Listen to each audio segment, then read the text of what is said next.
हाँ भाई, क्या हाल है भैया। Welcome to another episode of ask Ganji swag. I know it's been a while, long time no see, और मैंने आपको पहले ही वार्न कर दिया था कि I will be heavily travelling, तो उसमें शायद मुश्किल हो जाए कि कैमरा लगा के और सवाल जवाब लेके आप बैठ जाऊँ। आपको अच्छी तरह अंदाज़ा है कि this was suppose to be a funny show, it just turn into a very dark show. ज़ाहिर है लोग अपनी चीज़ें शेयर करते हैं, तो मैं नहीं चाह रहा था कि ट्रैवलिंग में I go through that phase again, और फिर मेरे पास limited days. So basically let me sum it up. चूँकि मुझे यूके आना था और पाकिस्तान रेड लिस्ट पे, तो मेरे पास दो चॉइसेस थी, या तो डायरेक्टली यहाँ आऊँ और 12 दिन किसी होटल में सड़ता रहूँ, या फिर मैं किसी ऐसे कंट्री चला जाऊँ और वहाँ 12 दिन गुजारूँ जो इनको कबूल हो, जिसकी वजह से मैं अमेरिका गया था। चाहता एक दो शहर जाता, लेकिन हमें भी कीड़ा है। 12 दिनों में 4 स्टेट्स, 4 डिफरेंट सिटीज़ और तकरीबन 9 टोटल फ़्लाइटें अंदर ही अंदर ना। 2 लेकर वहाँ गया तो फिर 1 लेके यहाँ पे, पता नहीं कितनी 11 फ़्लाइट्स तो कर चुका हूँ मैं। सो वो था, I had so many people to meet, so many places to go, so many things to do. खैर फिर वहाँ से आया, यहाँ घर की आइसोलेशन की। उसके बाद फिर फैमिली टाइम, ज़ाहिर है घूमना फिरना खाना पीना, जो कि ज़ाहिर है मिस मैं भी कर रहा था, फैमिली भी कर रही थी। सो अब उस सब के बाद टाइम मिला, परसों मैं बैठा बनाने तो बारिश हो गई, और इतनी मूसलाधार बारिश हुई कि एक मॉल है यहाँ पे स्ट्रैटफोर्ड वेस्टफील्ड, वो डूब गया, उसकी पार्किंग डूब गई। परसों डूब गया, और कल मैं वहाँ गया तो बिल्कुल सही था। अबे भाई, एक दिन में पानी साफ। और आज सुबह फिर बनाने बैठा, फिर बारिश हो गई थी, तो अब जाके धूप निकली, तो मैंने बोला कि अब let's not miss this opportunity. आप में से बहुत लोग मैसेजेस कर रहे हैं, बहुत लोग वेट कर रहे थे एपिसोड का, और ज़ाहिर है ईमेल्स का तो तांता बंधा हुआ है। और मैंने जाने से पहले आपको कहा था कि this might not be the best 2 weeks to email me, क्योंकि वो मिस हो जाएंगी, और फिर वही हुआ, ईमेल्स आती रही। Now it's just too much. Anyway, आप नोटिस कर रहे होंगे these are the new surroundings. तो ये हमारा नया घर है, किराए का है, ख़रीदा नहीं है। इससे पहले कि आप FBR को टैग करें और बोलें, कमेंट करेंगे जी स्नैक से बड़ा नोट कमा लिया और लंदन में घर ले लिया। मरीम नवाज़ की तरह मैं भी ये कहूँगा कि पाकिस्तान, लंदन तो क्या, मेरी पाकिस्तान में भी कोई प्रॉपर्टी नहीं है, which is true. So yeah, it's a beautiful house, I love to give you guys a tour, मगर यार लोग नज़र लगाते हैं, मतलब एक, और मैं अकेला नहीं हूँ, बहुत सारे यूट्यूबर्स बहुत सारी चीज़ें फेस कर चुके हैं इन्हीं चीज़ों में। We like to share happiness, we like to share what's going on in our lives, we like to share our travels, this and that, मगर यार लग जाती है। अब आप बोलेंगे यार आप इतने खुले दिमाग वाले आदमी और प्रोग्रेसिव आदमी, और आप भी ये नज़र वज़र पे बिलीव करता हूँ। जी बिल्कुल करता हूँ, और नज़र वाकई है। फारिस शफ़ी ने मुझे कहा था ड्रेक को क्यों नहीं लगती, 50 सेंट को क्यों नहीं लगती, इतनी मोटी मोटी चेनें पहनी होती हैं उन्होंने गोल्ड की। तो यार उनके इंस्टाग्राम में कमेंट में नीचे ये नहीं लिखा होता ना, हाँ भाई बड़ा नोट आ रहा है, ये नहीं लिखा होता। ये आप मेरे पेज पे जाएं या आप इंस्टाग्राम पे जाएं, ये लिखा हुआ, हाँ जी बड़ा नोट छाप रहे हो। सबकी नज़र पैसों पे, तो भाई पैसे ही कमाने हैं दुनिया में हम क्या, या केले खाने हैं, आम चूसने हैं हम क्या, पैसे ही कमाने आए ना भाई। ज़ाहिर है बीवी है, बच्चे हैं, उनका फ्यूचर देखना है, घर वाले हैं, बीमारियाँ आ जाती हैं, कोविड से गुजर रहे हैं भाई, we have to take care of ourselves, और कोई नहीं है हमारा भाई। समझ नहीं आती यार, पैसे कमा रहे हो तो भाई क्या तुम नहीं कमा रहे यार, तुम नहीं जाते दफ्तर सुबह सुबह उठ के, क्या करते हो फिर, अजीब लोग हैं। सो यार हाँ, it's a beautiful house. The best feature about this house is that man cave, जो मेरा बनेगा इंशाल्लाह बहुत जल्द। Other than that the house is much bigger than the previous one, beautiful, but वही वाली बात है ना, मैं तो दिखा दूँ फिर पता छत ही लीक ना कर ले भाई, फिर रहने दे, खली वली दफ़ा करें। खैर without further ado let's go to आज के सवालात। पहला सवाल, okay, so it says atheist facing a couple of moral dilemmas. पहले इतना कड़क सवाल आ गया भाई, फतवे रेडी हो जाएं। रिस्पेक्टेड जुनेद साहब, hope this email finds you well. I've been following you for more than half a decade. वाह भाई, before you moved back to Pakistan. सही है भाई, पुराना fan है. And I genuinely feel you have had a great positive influence on me. Thank you. I'm sure there must be countless others out there that share my sentiments. Since you're a busy person, I will not waste your time meandering through these pleasantries, and without any further ado, get down to brass tacks. Background: I live in a small town in Pakistan, Punjab, and have been a closeted atheist for the past 4-5 years. I'll preface my dilemmas by stating that religion, in my opinion, is a great social construct for social adhesion, and is an extremely potent opioid analgesic that can make the misery, malevolence, injustice, irrationality, and tragedies of life a bit more bearable and palatable. I really like the way you write. I respect all religions and everyone's right to freely practice it as long as it is not forcefully imposed on others, used as a tool to legitimize and propagate holier than thou judgmental behaviors, negative stereotypes, dehumanization, hate, violence against adherents of other religions, to curb and curtail women's rights, and to impede and negate scientific and social progress. No one apart from some of my extremely close school and college friends whom I've known for years and years know about my true religious convictions. No one in my family knows or even suspects my atheism. To maintain this facade, I regularly partake in all ritualistic prayer and worship, use religious jargon in my everyday conversation, and indulge in all socio-religious practices, since, as you know, being openly atheist in Pakistan is equivalent to signing your own death warrant. हाँ वैसे I know a couple of atheist people who inshallah mashallah मुझसे ज़्यादा कहते हैं. It's funny. I sometimes hate myself for indulging in this hypocritical behavior and living a lie, but have to since I love my family. They've been extremely loving and supportive in all my endeavors, and I cannot even bear the thought of hurting their feelings and sense of self by revealing my true religious convictions. Plus, as you know, virtue signaling or piety is an integral part of Pakistani society, and everyone is more interested in telling others how virtuous, pious, and godly they are than in actually living their life in accordance with the guidelines given by their religion. Maybe this is part of the large Desi culture, but unlike India and Bangladesh, I do not know of a single person in Pakistan who is publicly an atheist. Dilemma number 1: how to offer condolence to extremely close friends that know of my true religious convictions. So Junaid bhai, I've been struggling on how to articulate myself in an extremely close if an extremely close friend of mine loses a close family member. This usually isn't much of an issue since very few are aware of my true religious convictions.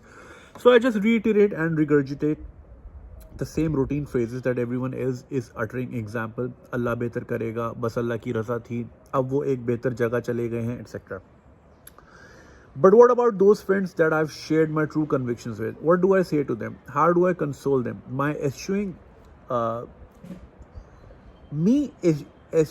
Eschewing my religious beliefs does not mean I have also shed my morality, my sense of self, or basic human emotions. I still feel for others. I still want the best for them, will stand by them and help them in any way possible. Fulfill all my responsibilities as a friend. Not that I'm implying that these qualities are derived from or are predictated or on religion itself. Feelings of sympathy and empathy are inherent human traits. However, our social cultural landscape has monopolized their expression through religious jargon. Because in times of personal tragedy, people mostly say religious stuff to offer consolation. And as I mentioned earlier, religion can be a very potent analgesia to numb the pain and suffering. It gives hope. It promotes a sense of community. I fully understand its social utility. However, if I just reiterate the same lines, the same tropes and axioms, almost all of which come under the aegis of religion, that everyone else is using in front of my friends who know my true religious convictions, I fear I will just sound pretentious or disingenuous, which will be a very shitty thing for me to do to someone at their time of bereavement. Okay. Dilemma number 2: marriage. I feel bad for being the umpteenth email to you regarding marriage, but kya kare, our Desi culture's near pathological obsession with weddings and marriage can be very suffocating and strangulatory.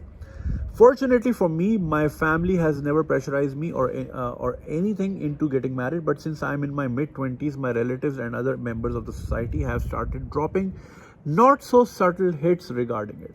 Moreover, there are a couple of potential suitresses whose rishta my family has received. So while my family has not asked me to do anything yet, these developments have created another moral dilemma that other closeted atheists living in conservative societies must be facing.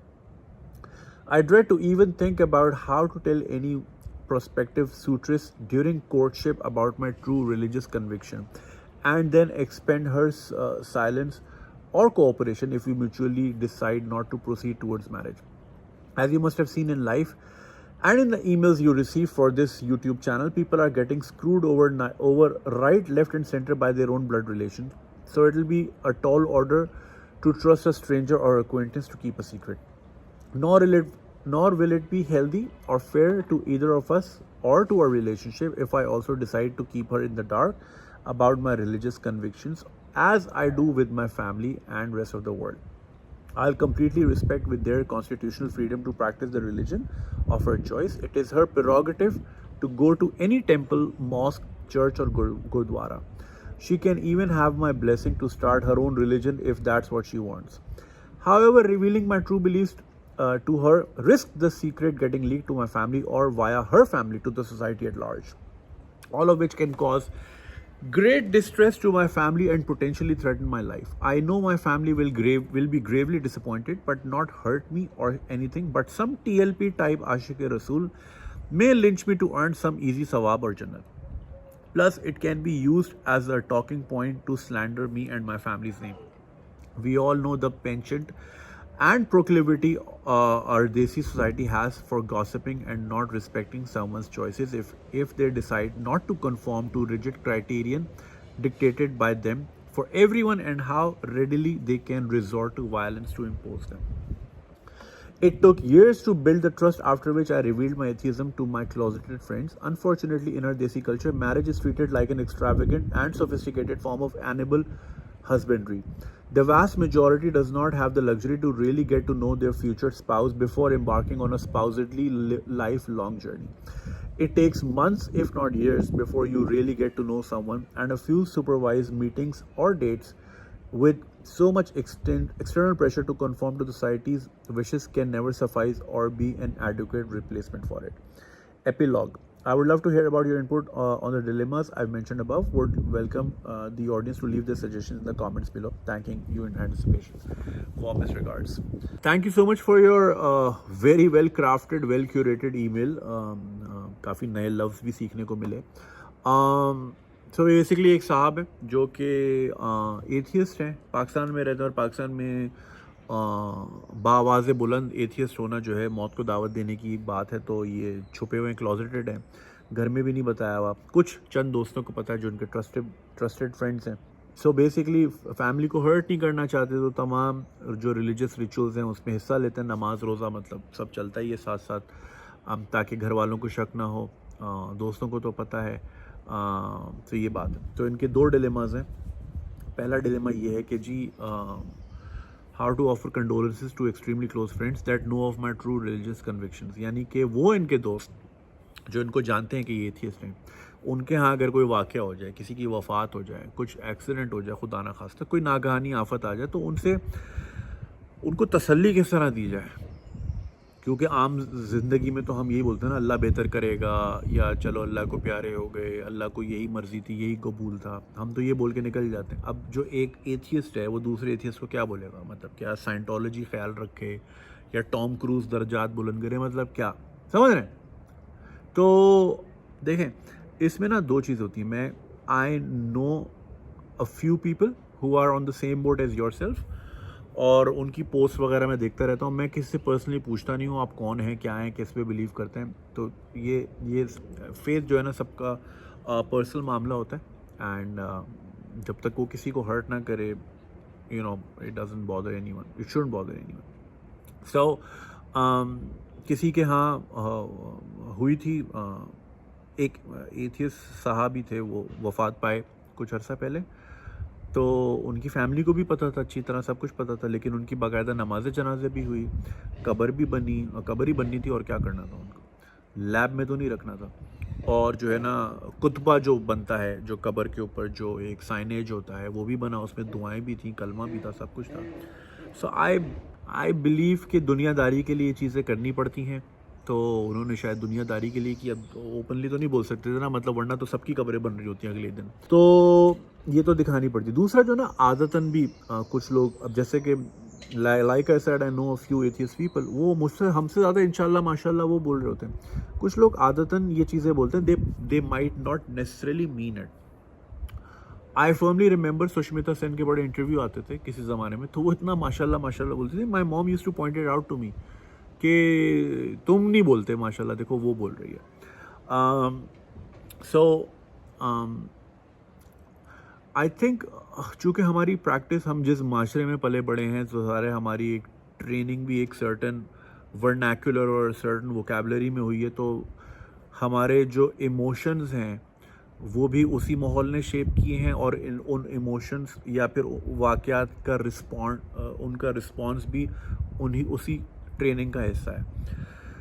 तो ज़ाहिर है मुंह से तो ये निकलेगा अल्लाह खैर करे या अल्लाह हाफिज़ कह देना, मुझे अच्छी तरह याद है, my atheist friend used to say अल्लाह हाफिज़, हम उसका मजाक उड़ाते थे, पुरानी बातें, now we are not friends any more. So yeah, तो ये कुछ चीज़ें आदतन कही जाती हैं। अगर आपके दोस्त आपको अच्छी तरह जानते हैं, सो दे वुड ऑल्सो नो कि you probably don't mean it that way, you mean well. और ज़ाहिर है इसका नेमुल बदल और क्या हो सकता है, या अगर कोई हो भी तो you wouldn't want to make that part of your vocabulary considering the fact you have to live in Pakistan. ये थोड़ी, क्योंकि ये चीज़ें इम्प्रोवाइज्ड हो जाती है ना। I don't know if I'm making any sense. I don't think that should be a problem. If someone is bereaving a loss of their loved one, वो शायद इस नुक्ताचीनी में ही नहीं पड़ेंगे कि यार इन्होंने जो बोला था तो ये तो हमें कहते हैं हमें एथियस्ट हूँ, इन्होंने तो मुझे दुआ दे दिया। I don't think they would take it to that level. I think they would understand where you're coming from. That is not really much of an issue. However, जो आपने दूसरा डिलेमा भेजा है शादी का, yes, it's the umpteenth email to me about शादी, मगर ये जो कि आपका सिचुएशन डिफरेंट है, तो this is where someone has like you has to be very very responsible. अब उसमें जो डिलेमा है वो आपका बिल्कुल जायज़ है कि आप जिससे शादी करने जा रहे हैं, ज़ाहिर है वो आपकी लाइफ पार्टनर होंगी, आपकी पूरी ज़िंदगी उन्हीं के अराउंड शेप अप होगी।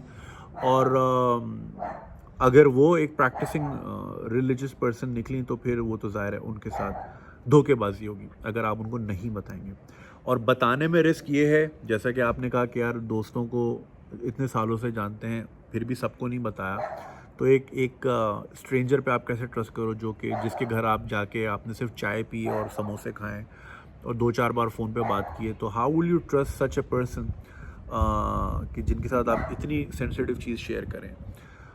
You never know, people are twisted man. आपकी तस्वीरें व्हाट्सएप पे चला दें जी, ये तो ये हैं, और जैसा कि आपने लिखा लिंचिंग विंचिंग ही ना हो जाए, कोई सवाब कमाने या जन्नत कमाने ना पहुंच जाए आपके पास, तो that risk is always there. तो ऐसी सिचुएशन में आप बेहतर है किसी को कंसिडर ही ना करें इस तरह अरेंज मैरिज में, because you don't know who you are meeting and you don't know who to trust, and it takes years and years of trust to open up to someone with that kind of information.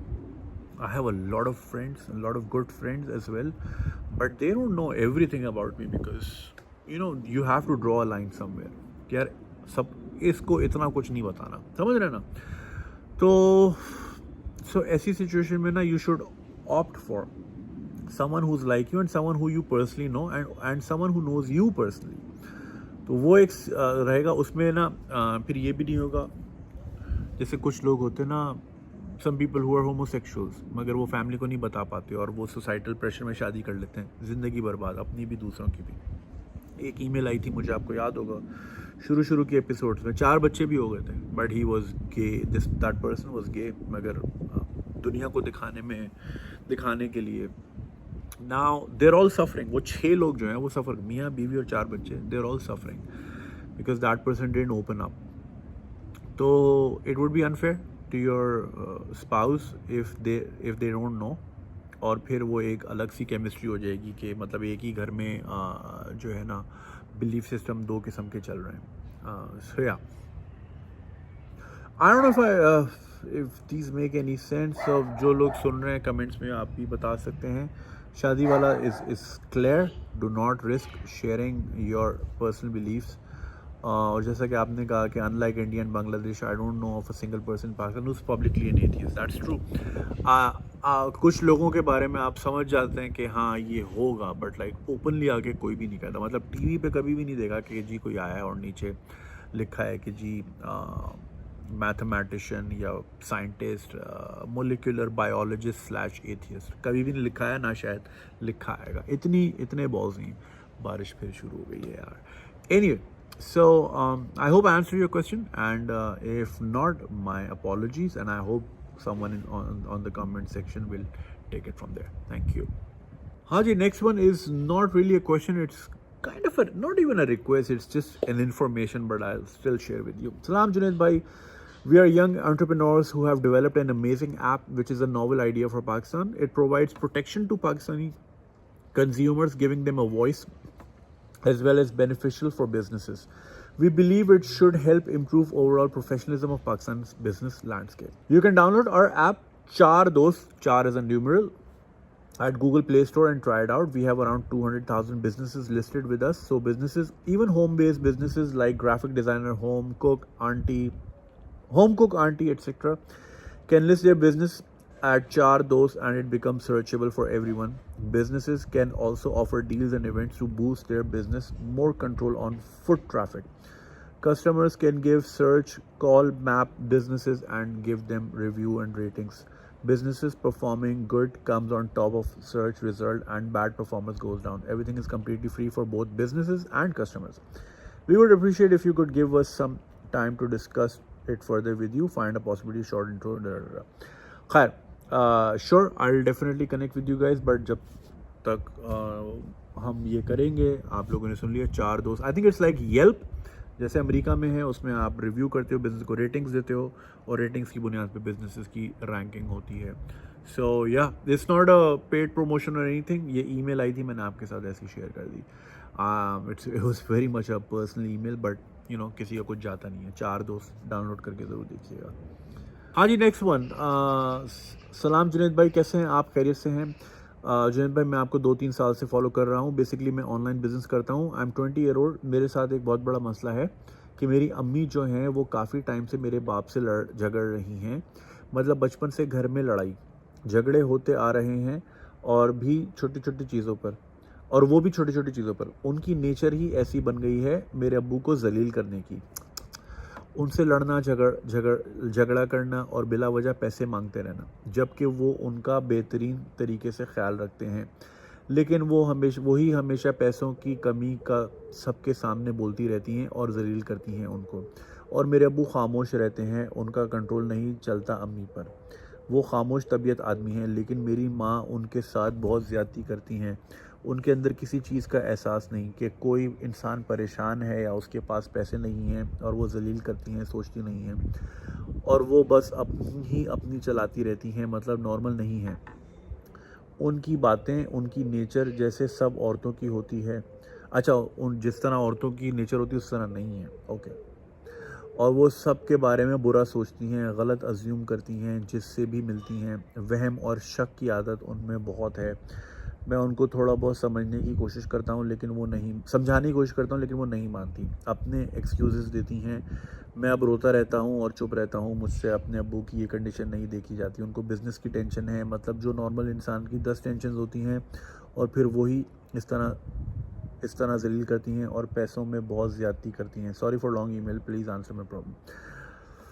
That's very sad यार. ये जो my mother always say कि ना ये जो चिक होती है ना घर की, ये जान पे पड़ती है या फिर माल पे पड़ती है. यानी जिन घरों में ज़ाहिर है लड़ाई झगड़ा रोज़ बरोज़ होगा ना, तो ज़ाहिर एक नेगेटिव एनर्जी होगी. सो उस नेगेटिव एनर्जी में या तो आप को फिज़िकली डैमेज करेगी या फिर वो आपके फिज़िकली डैमेज करेगी, मेंटली डैमेज करेगी. और जब मेंटली डैमेज करेगी तो you won't be able to perform at your job, at your business. तो फिर वो माल पे भी पड़ेगी इवेंचुअली.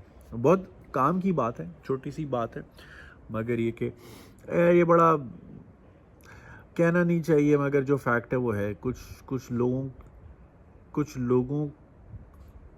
को किक मिलती है इससे. Some people are like that, जिनको मज़ा आता है लड़ने झगड़ने में. आई थिंक देखो, हर इंसान ना अटेंशन, रेलेवेंस और एक्नॉलेजमेंट चाहता है. ठीक है, हम सोशल मीडिया पे भी यही कर रहे होते हैं, अटेंशन के लिए, रेलेवेंस के लिए, एक्नॉलेजमेंट के लिए. इंसान की बुनियादी नीड होती है हवा, पानी, खाने, सेक्स के बाद. ठीक है, it's fair to demand attention. और ये अब जैसे आपने बोला ना, अब्बू खामोश तबीयत के हैं, इस तरह के काफ़ी अब्बुओं को मैं भी जानता हूँ. तो वो जो खामोश अब्बू होते हैं ना, वो फिर ज़रा एक्सप्रेसिव नहीं होते. अच्छा, मैं ये उनके ऊपर नहीं डाल रहा. कहीं फिर लोग बोलते हैं यार आप हमेशा औरतों की साइड लेते हैं. मैं साइड किसी की नहीं लेता. मैं केस बाय केस चलता हूँ। तो देखें, मैं इसमें बताता हूँ, तो वो अपनी तरफ से देखें, खाली पैसे से नहीं करनी होती, आपने ज़रा इमोशनल नीड भी पूरी करनी होती हैं, फिज़िकल नीड्स भी होती हैं, और भी हर किस्म की चीज़ें होती हैं। तो खामोश तबीयत वाले जो है ना, वो शायद फिर इतने एक्सप्रेसिव नहीं होते। कुछ लोग शाय होते हैं, नेचुरली बहुत शाय होते हैं। मैं भी हूँ, लगता नहीं हूँ, लेकिन मैं हूँ in my expression when it comes to you know घरेलू मामला। तो फिर वो ज़ाहिर एक फ्रस्ट्रेशन का बाइस बनती है। मैं इस केस की बात कर रहा हूँ, और फिर जो है फिर वो कहीं ना कहीं से तो निकलती है, वो पैसों की वजह से निकलेगी स्पेस पे। मगर एट द सेम टाइम ये तो एक वजह होगी ना, लेकिन जैसा कि मैंने कहा कि कुछ लोगों को किक मिलती है, उनको लड़ने में मज़ा आता है ताकि वो अपनी इम्पोर्टेंस जता सकें। कुछ लोगों को रोज़, कुछ लोग पता नहीं क्यों मुकाबला करते हैं आपस में, मियाँ बीवी आपस में मुकाबला करते हैं कि मैं ज़्यादा सही हूँ या मैं ज़्यादा बेहतर हूँ। Like there shouldn't be a war. आप एक कंपनी है, कंपनी मिल के चलेगी तो आगे चलेगी, ठीक है ना। आप दो स्टेक होल्डर्स हैं, दो पार्टनर्स हैं जिन्होंने कंपनी को वजूद दिया है और फिर उसको आगे लेके चलना है। अगर आप सारा टाइम इसी में लगाए रखेंगे कि मैं बेहतर हूँ या मैं सही हूँ, तुम गलत हो, तो फिर बात आगे नहीं बढ़ेगी। और फिर कुछ लोग जैसे कि इस सिचुएशन में उनको किक मिलती है, उनको मज़ा आता है, and they think this is the only way they can get attention, कि जलील करके या लड़ झगड़ के या मार पीट करके या वट एवर। और पैसों की जो चिक है ना यार, ये बहुत बहुत बहुत अफसोसनाक होती है। कुछ लोगों के लिए, मैं इस पर्टिकुलर सिचुएशन की बात नहीं कर रहा, क्योंकि मैं ज़्यादा नहीं जानता, मैंने उतना ही जानता हूँ जितना मैंने आपके सामने पढ़ा है। कुछ लोगों का ना, मैं वैसी जनरली बात कर रहा हूँ, कुछ लोगों का पैसा पूरा ही नहीं होता। आप उनको कुछ भी करके दे दो, वो उनकी चिक फिर भी रहती है, उनको पूरा ही नहीं पड़ता, उनके मसले नहीं ख़त्म होते, ये भी वो भी, ये भी वो भी, ये भी वो भी। बात क्या है? बात असल में वही है कि लड़ाई करनी है। अब वो यहाँ से निकले, यहाँ से आप पूरा करो, वहाँ से निकाल लेंगे लड़ाई, वहाँ से पूरा करो, वहाँ से निकाल लेंगे। मसला ये है कि लड़ाई करना ही मकसूद हो जाता है। This clearly unresolved issues, psychological damages of some sort, जो कि लोग फिर एड्रेस नहीं करते, और फिर ख़ुद से एड्रेस नहीं करते, तो फिर वो अपनी कमी पेशी जो है दूसरे पे निकालते हैं। मैं हमेशा to the people in my surroundings, मैं हमेशा उनको यही एडवाइस करता हूँ कि अगर काम में मसला है ना, तो वो झगड़ा लेके औलाद पे ना निकालो, उसका कसूर नहीं है, ठीक है ना। काम की टेंशन वहाँ नहीं निकालो, और वहाँ की टेंशन काम पे नहीं लेके जाओ। लेकिन लोग कुछ लोग समझ जाते हैं, कुछ लोग नहीं समझ पाते इन बातों को। तो मैं आपका दर्द समझ सकता हूँ बेटा, इन हालात से बहुत से लोग गुजरे, और ये वालदेन की लड़ाई जो है ना, ये हाथ पैर चलाना, या हाथ पैर का, देखो हाथ पैर का ज़ख़म फिर दूर हो जाता है, मगर जो ज़बान का दर्द होता है ना, जो निकली हुई बात होती है, वो वापस नहीं आती। मतलब नॉट जस्टिफाइंग कि physical violence is better than verbal abuse, I am not saying that, I am saying कि ज़ख़म तो फिर भर जाता है, मगर जो कोई उल्टी सीधी बात एक बार निकल जाती है ना, क्योंकि वो कहते हैं ना कि वो मैं गुस्से में था तो मैंने ये बात बोल दी। नहीं, वो गुस्सा नहीं होता, वो एक सच होता है जो आप छुपा रहे होते हो, लेके बैठे हुए होते हो, और फिर वो गुस्से में सच ही बाहर आता है, राइट। कि कुछ लोग होते हैं, कोई कमेंट पास कर दिया और फिर बाद में बोला नहीं मैं गुस्से में था, I don't think like that way about you, और ये वो नहीं, वो था अंदर, वो कहीं ना कहीं तो था ना, वो सोच कहीं ना कहीं तो पनप रही थी ना, तभी वो बाहर आई है। So it was there. तो ज़बान की जो निश्तर होते हैं ना, जो तीर होते हैं, वो ज़्यादा हर्ट करते हैं, एंड आई टोटली अंडरस्टैंड। आपको दुख होता होगा, रोना धोना होता होगा। I had a pretty no, I won't say similar situation, but you know घर में लाइक लोग तो अब वर्क फ्रॉम होम कर रहे हैं, मैं 2007 में कर रहा था वर्क फ्रॉम होम, और उसकी एक बुनियादी वजह यही थी that there was a lot of fights involve. अब वो जो भी वजूहत थी, जो भी थी, a lot of that had to do from the standpoint of attention. So one party would assume कि this is the only way to get attention by fighting. तो ऐसी सिचुएशन में अगर मैं दफ्तर हूँ, पीछे क्या हो रहा हो, you know, thankfully it was never physical, it was only verbal back and forth. मगर यही कि दिल दुखता था, बुरा लगता था. So that's the reason I brought my work to home so that I can always intervene. और फिर यही होता था. I would wake up because someone was fighting in my house. ये अलार्म था मेरा. So and then I would intervene and रफा दफा करा के. So I totally understand it can really seriously damage you as well for life. लेकिन ये जो पैसे वाली बात है ना, ये जो आपने की, क्योंकि मैंने बहुत से घरों में ये होती हुई देखी हैं, सुनी भी हैं. पैसे के मसले ख़त्म ही नहीं होते हैं. जो फिर पैसों पे चिक चिक करते हैं ना, मैं ये नहीं कह रहा कि people should not aspire to have a better life or better lifestyle. I'm not saying that. मगर हर चीज़ के पीछे रोना जो है ना, वो फिर आप ताजमहल भी बना के दे दो ना, अगला बोलेगा कि नहीं वो मीनार थोड़ा सा टेढ़ा है. तो कुछ लोगों को ना पूरा नहीं होता, आप कुछ भी कर लो. So this seems like that situation. दो आप 20 साल के हैं, कमा रहे हैं, थोड़ा आप सपोर्ट करें अपने फादर को और वो थोड़ा सा जिम्मेदारी लें और अम्मी को बोलें कि भाई अब आपने यहाँ से ही सारे नहीं मांगने, मैं भी इस काबिल हो गया हूँ, आई कैन ऑल्सो. वो जो है ना लड़ाई को बहुत नीचे ले आएगी, क्योंकि फिर वजह नहीं रहेगी ना. वजह पैसे है ना, पैसे आपने पकड़ा दिया, अब क्या वजह लड़ने की. वजह बहुत कम हो जाएगी. वजह फिर भी कोई ना कोई निकल आएगी. मैं ये गारंटी नहीं कर रहा कि लड़ाइयाँ ख़त्म हो जाएंगी, क्योंकि जो 20 साल 30 साल से रूटीन है ना, वो फिर यही रूटीन रहती है, वो फिर नहीं जाती. लेकिन ये कि it will diminish to a certain degree. तो मैं आपको ये कहूँगा कि अपने काम पे फोकस करें, समझाने की भी कोशिश करें, लेकिन you can't reason with certain people. मैं डीमोटिवेट नहीं कर रहा आपको, मगर ये हकीकत है. कुछ लोग वो कहते हैं ना अनरीज़नेबल इंसान है वो, तो ये अनरीज़नेबल इसी चीज़ को कहते हैं. कुछ लोगों के साथ आप रीज़न ही नहीं कर सकते, they just don't get it. यही वजह है कि वो अक्सर वो मुझे अजीब अजीब कमेंट्स आते हैं ना, जवाब मेरे पास पूरे रेडी होते हैं. मगर अगर एक इंसान जहालत की उस पाताल पे पहुंचा हुआ है, डिस्पाइट हैविंग इंटरनेट कनेक्शन, जहाँ पे दुनिया का नॉलेज का ख़जाना है, और वो फिर भी अपने आप को जाहिल रखने में तुला हुआ है, तो मैं क्यों उसको रिट्रीव करूँ, क्यों मैं निकालूँ, मैं क्यों नहीं करनी मैंने मेहनत. ठीक है यार, उधर ही रहे. राइट, अनरीज़नेबल हो जाते हैं कुछ लोग. सो ये आई होप आपकी सिचुएशन बेहतर हो, और टेंशन मैं ये तो नहीं कहूँगा ना लें, ज़ाहिर लेने वाली बात तो है, इट अफेक्ट्स वेरी नेगेटिवली, मगर कोशिश करें हाथ बटाएं. अब्बू को भी थोड़ा दिलासा दें, उनको भी थोड़ा दिखाएं अपना सपोर्ट सिस्टम. सिर्फ खाली बोले नहीं कि मैं करूँगा, करके दें. राइट, अम्मी के हाथ में पैसे रख दें थोड़े से महीने के स्टार्ट, ताकि कुछ वजूहात कम होना शुरू. ठीक है, चलो अपना ख्याल रखें बेटा. हाँ जी, नेक्स्ट वन सेज ओलंपिक्स और हम. ये this is regarding the video that I made on Olympics. How Japan encourage students in sports and activities. Sir, मैं जापान कंट्री को बहुत पसंद करता हूँ, उनका डिसिप्लिन और कल्चर की वजह से. Same here man. मेरी तो ख्वाहिश है कि एक जापानीज़ मॉडल स्कूल बनाऊँ पाकिस्तान में, बच्चों को तमीज़ सिखाऊँ, और उस स्कूल में कोई भी सफाई करने वाला नहीं होगा, क्योंकि जो बच्चे होंगे वही सफाई करेंगे. सो बात है. थैंक यू, प्लीज़, सॉरी करना सिखाऊँ.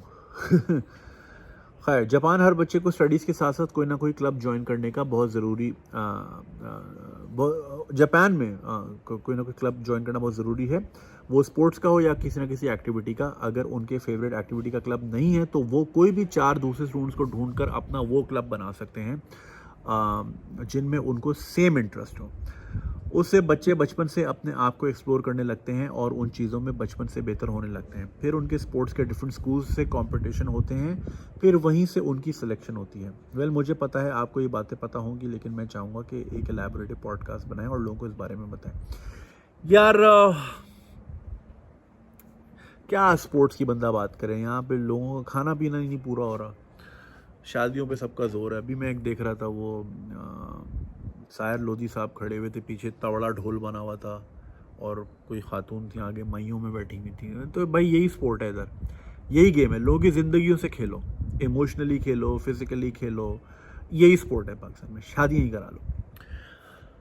बहुत दूर है यार, ये चीज़ें नहीं समझ आती लोगों को, और ये बातें कहो. अब देखो, मैंने वो ओलंपिक से रिलेटेड वीडियो बनाई, उसमें मैंने बारहा ये कहा कि भाई पाकिस्तान भरा पड़ा है टैलेंट से. इतना ज़बरदस्त किस्म का बच्चा मौजूद है कि मैं आपको बता नहीं सकता. शायद मैंने आपको इधर इसमें Q&A में ही बताया हो. एक 15 साल की बच्ची ने मुझे ईमेल की थी बफर जोन से, कराची का एक इलाका है, कि सर मैंने घर में अपने इधर उधर के टॉयज से जोड़ जाड़ के मैंने ड्रोन बना लिया, और वो मैंने उड़ाया तो सामने रेंजर्स की चौकी थी, वो घर पे आ गए, तो अब मैंने उड़ाना ही छोड़ दिया। तो हमारे जो सिचुएशन है ना, वो हर किस्म की प्रोग्रेस को दबाने के लिए बैठी हुई है। अब चाहे वो सिक्योरिटी के नाम पे हो या चाहे वो किसी भी वजह से हो। लांडी में एक साहब ने अपना ही जहाज़ बना लिया, और जब वो हवा में उड़े तो उनको पकड़ के लांडी जेल में ही डाल दिया। अब वो बच्चा जेल में, और वो पता नहीं 17 18 20 साल का था, गूगल करें आपको मिल जाएगा, वो उसका नाम मुझे भी याद नहीं आ रहा। तो we are very anti progress.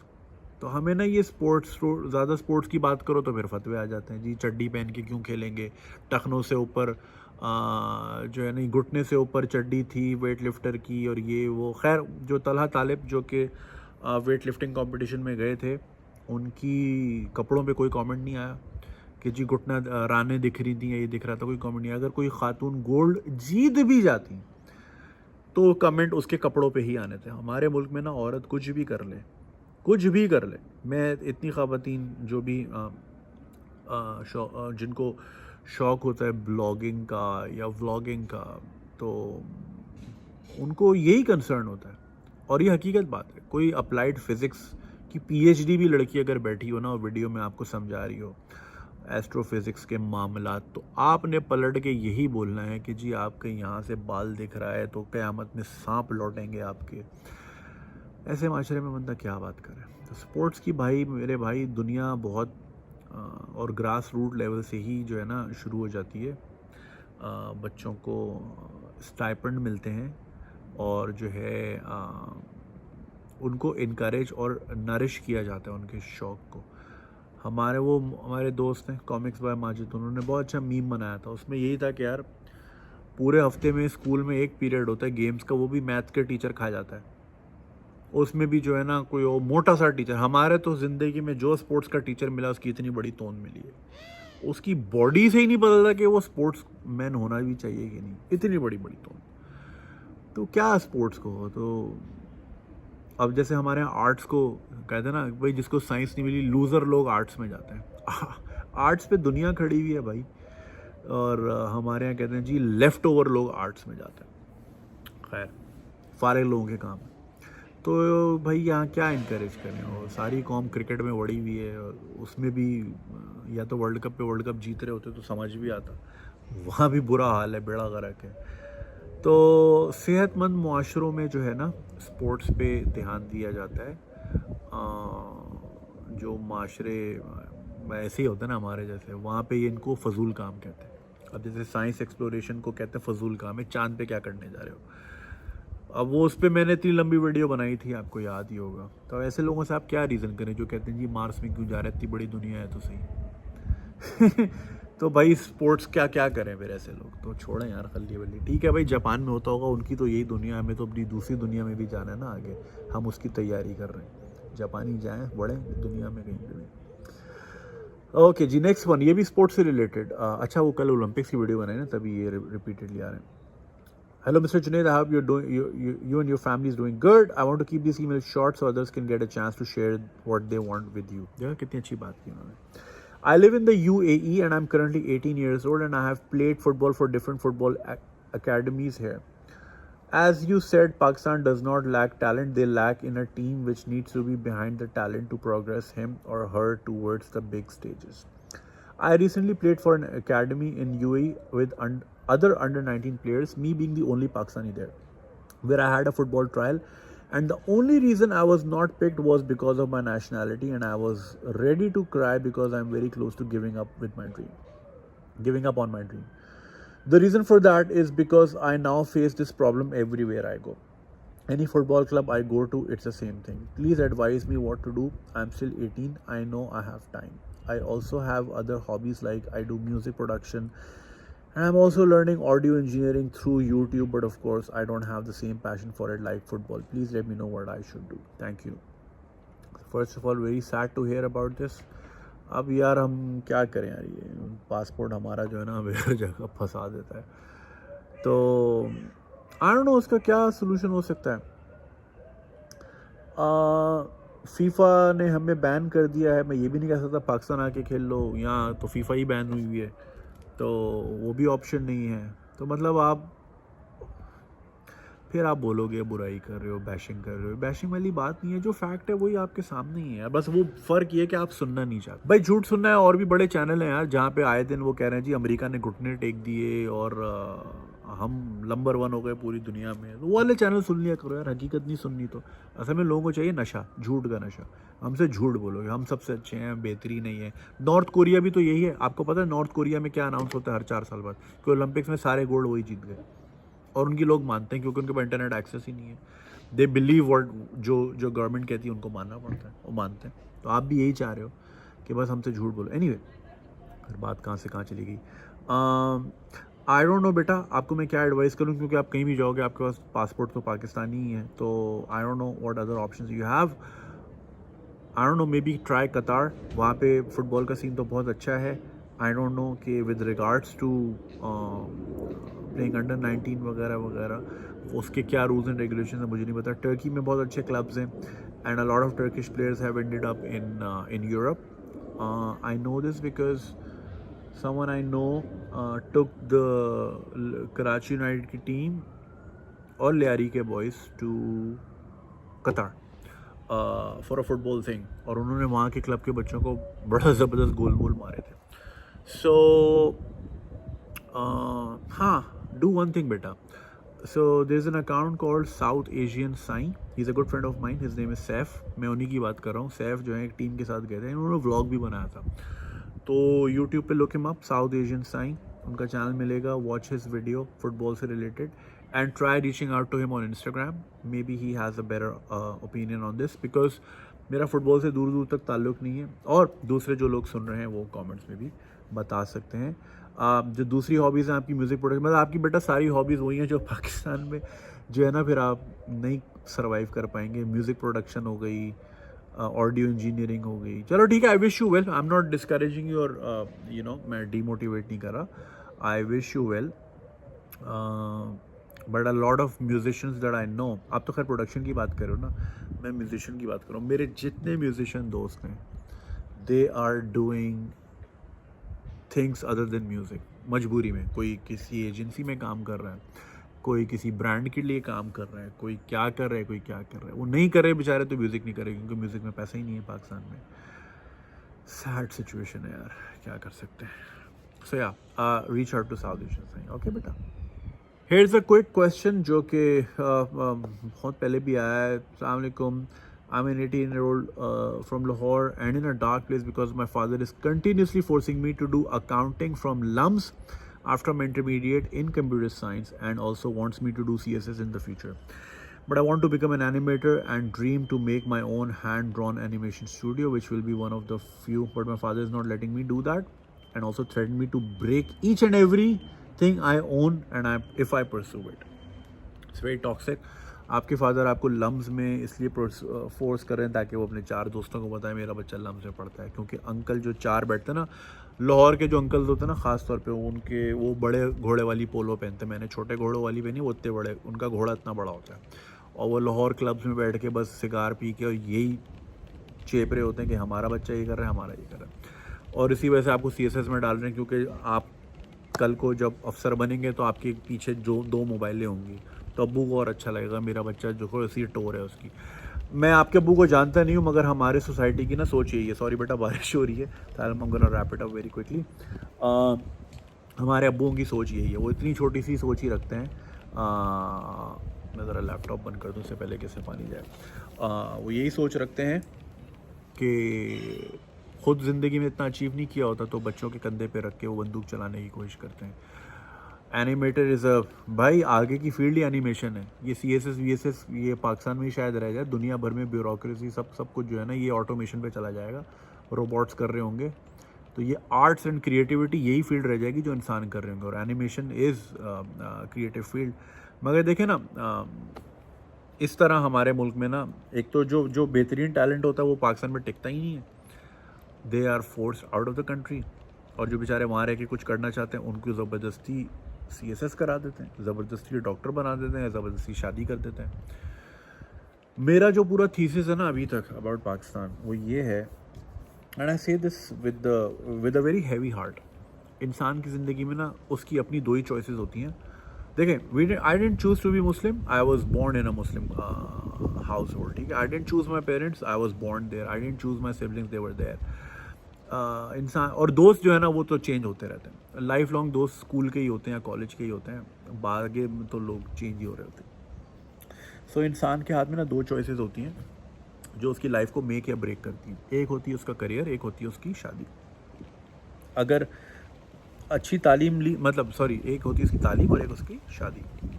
अगर अपनी मर्ज़ी की तालीम परसू की, वही उसका फिर करियर पे बेस उसी पे बेस करेगा, और फिर वो उसका करियर ज़ाहिर है जब उसके शौक़ की पढ़ाई की होगी तो फिर करियर में भी, काम में भी मज़ा आएगा। मजबूरी में अपने आप को घसीटेगा नहीं सुबह सुबह शारा फैसल पे के दफ्तर जाना है, क्योंकि I am an accountant now because my father wanted me to do whatever. So और दूसरी चॉइस होती है आपकी शादी। अगर आपने अपनी मर्ज़ी से शादी की, आपकी पूरी चॉइस थी, you are not forced into it, या पीयर प्रेशर में नहीं की, तो आप जब अपनी मर्ज़ी से शादी करते हो you marry the person you love. हमारे यहाँ ज़्यादातर people marry the person they were told to get married to, और लव फिर कहते हैं बाद में हो ही जाएगा, साथ सोएंगे तो हो ही जाएगा लव। इंसान को कुत्ते से प्यार हो जाता है तो ये तो फिर इंसान है, मतलब ये कहा जाता है ना हमारे यहाँ। सो when you marry the person you love, आपकी ज़िंदगी की जो दिशा होती है ना, डायरेक्शन, वो बिल्कुल अप्रोच ही डिफरेंट होती है ना, because you are a friend. हमारे यहाँ ना, आप अपने घर में देखें, अपने रिश्तेदारों में देखें, दोस्तों में देखें, शादियाँ सबकी हुई हुई हैं, बट दे नॉट फ्रेंड्स। उनमें मोहब्बत नहीं होती, मोहब्बत नहीं है। वो साथ रह रहे हैं because they are force to live together. अब वो होते ना, कुछ पेरेंट्स होते हैं, अब 40 साल हो गए शादी को, आदतन साथ रहते हैं, मोहब्बत में साथ नहीं रहते। अब आदत हो गई है, यही औरत है, अब यही मेरी आदत है, अब ये चै करेगी, लेकिन this is the person I come home to. Same goes for the man. तो हम आदतन रहते हैं साथ, मोहब्बत में नहीं रहते। मोहब्बत इसलिए नहीं होती क्योंकि आपकी दोस्ती नहीं होती, और दोस्ती आपकी होती है रिलेशनशिप में ही होती है ना। जब आप पहले दोस्त बनते हैं, then you go into a relationship और समथिंग। बारिश बहुत तेज़ हो गई है। तो so when you marry the person you love, आपकी ज़िंदगी बिल्कुल ही डिफरेंट एक उस पर टेंजेंट पे चलती है, और आप खुश भी होते हो because that's the person you chose and that's the person you love. तो ये दो चॉइसेस होती हैं। वरना आप दुनिया के अमीर तरीन आदमी भी हो ना, जेफ बेजोस भी हो, बिल गेट्स भी हो, अगर आपकी डोमेस्टिक लाइफ अच्छी नहीं है, आपका कुछ अच्छा नहीं है। सही है, आप you have everything in the world, but domestic life सही नहीं है तो पीस नहीं है। और पाकिस्तान में 99% लोगों के पास ये दोनों चॉइसेस नहीं है। उन्होंने क्या पढ़ना है ये भी माँ बाप बता रहे हैं, उन्होंने किसके साथ सेक्स करना है वो भी माँ बाप बता रहे हैं। तो जिन दो डिसीजंस ने ही आपकी लाइफ मेक और ब्रेक करनी, वही दो डिसीजंस पाकिस्तान में 99% लोगों के हाथ में ही नहीं है। तो घंटा तरक्की करेगा मुल्क, समझ रहे मेरी बात? ये है सारा रुब्बे लोबाब। तो ये एक बेहतरीन एनिमेटर से अल्लाह ना करे हम जो है ना रह जाएं, और एक ज़बरदस्ती का CSS बाबू हमारे सर पे आके बैठा हो, क्योंकि बाप को लम्ज़ में पढ़ाना था और बाप ने अफसर बनाना था। चले जी, बारिश हो गई, मैं अंदर जा रहा हूँ, खुदा हाफ़िज़। हाँ जी, सॉरी फॉर स्मॉल इंटरप्शन, बारिश हो गई थी, हार्ड टू रन इनसाइड ये सारा सामान लेके, और अभी थमी है। अब दोबारा होने के आसार तो नहीं, but it's England, can't really trust this weather. Next question: stress, anxiety, and overthinking problems. Assalamualaikum Junaid bhai, hope you're doing well. I have anxiety, stress, and overthinking issues. These issues are making my life hard for me. I discovered that I had these things when I was young, and I was in 8th grade, yani 13 saal. Ever since I'm trying to get rid of these problems don't have big impacts on my life, but now I'm 20 and will be joining university, and as you know, this is important phase of a person's life. I want to get rid of these issues because I don't want to live a dull life where I have to think 100 times before saying or doing anything simple, or being awkward all the time. I want to meet people, experience different things, but these problems make it impossible for me. I want to enjoy life and want to live it to the fullest. I feel like I'm trapped and want to be free, but I'm failing so far. I feel like if I don't get rid of these things now, I won't be able to accomplish anything in my life. Thanks for hearing me out. Any guidance or help would be greatly appreciated. Thank you so much, beta. First of all, what is it that you're stressing about, या आप overthinking की चीज़ों पे कर रहे हो? By the way, जब भी इस तरह के सवाल आते हैं, मैं दोबारा reiterate करता हूँ कि I am not a professional, this is not a professional advice, this is merely my opinion and I am trying to listen to people and hearing them out, ठीक है? सो ओवर थिंकिंग प्रॉब्लम्स ये बिल्कुल होती हैं. It comes specially so बेटा over thinking usually comes in situations या उन house hold में जहाँ पे बच्चों को ना बहुत टॉन्ट किया जाता है.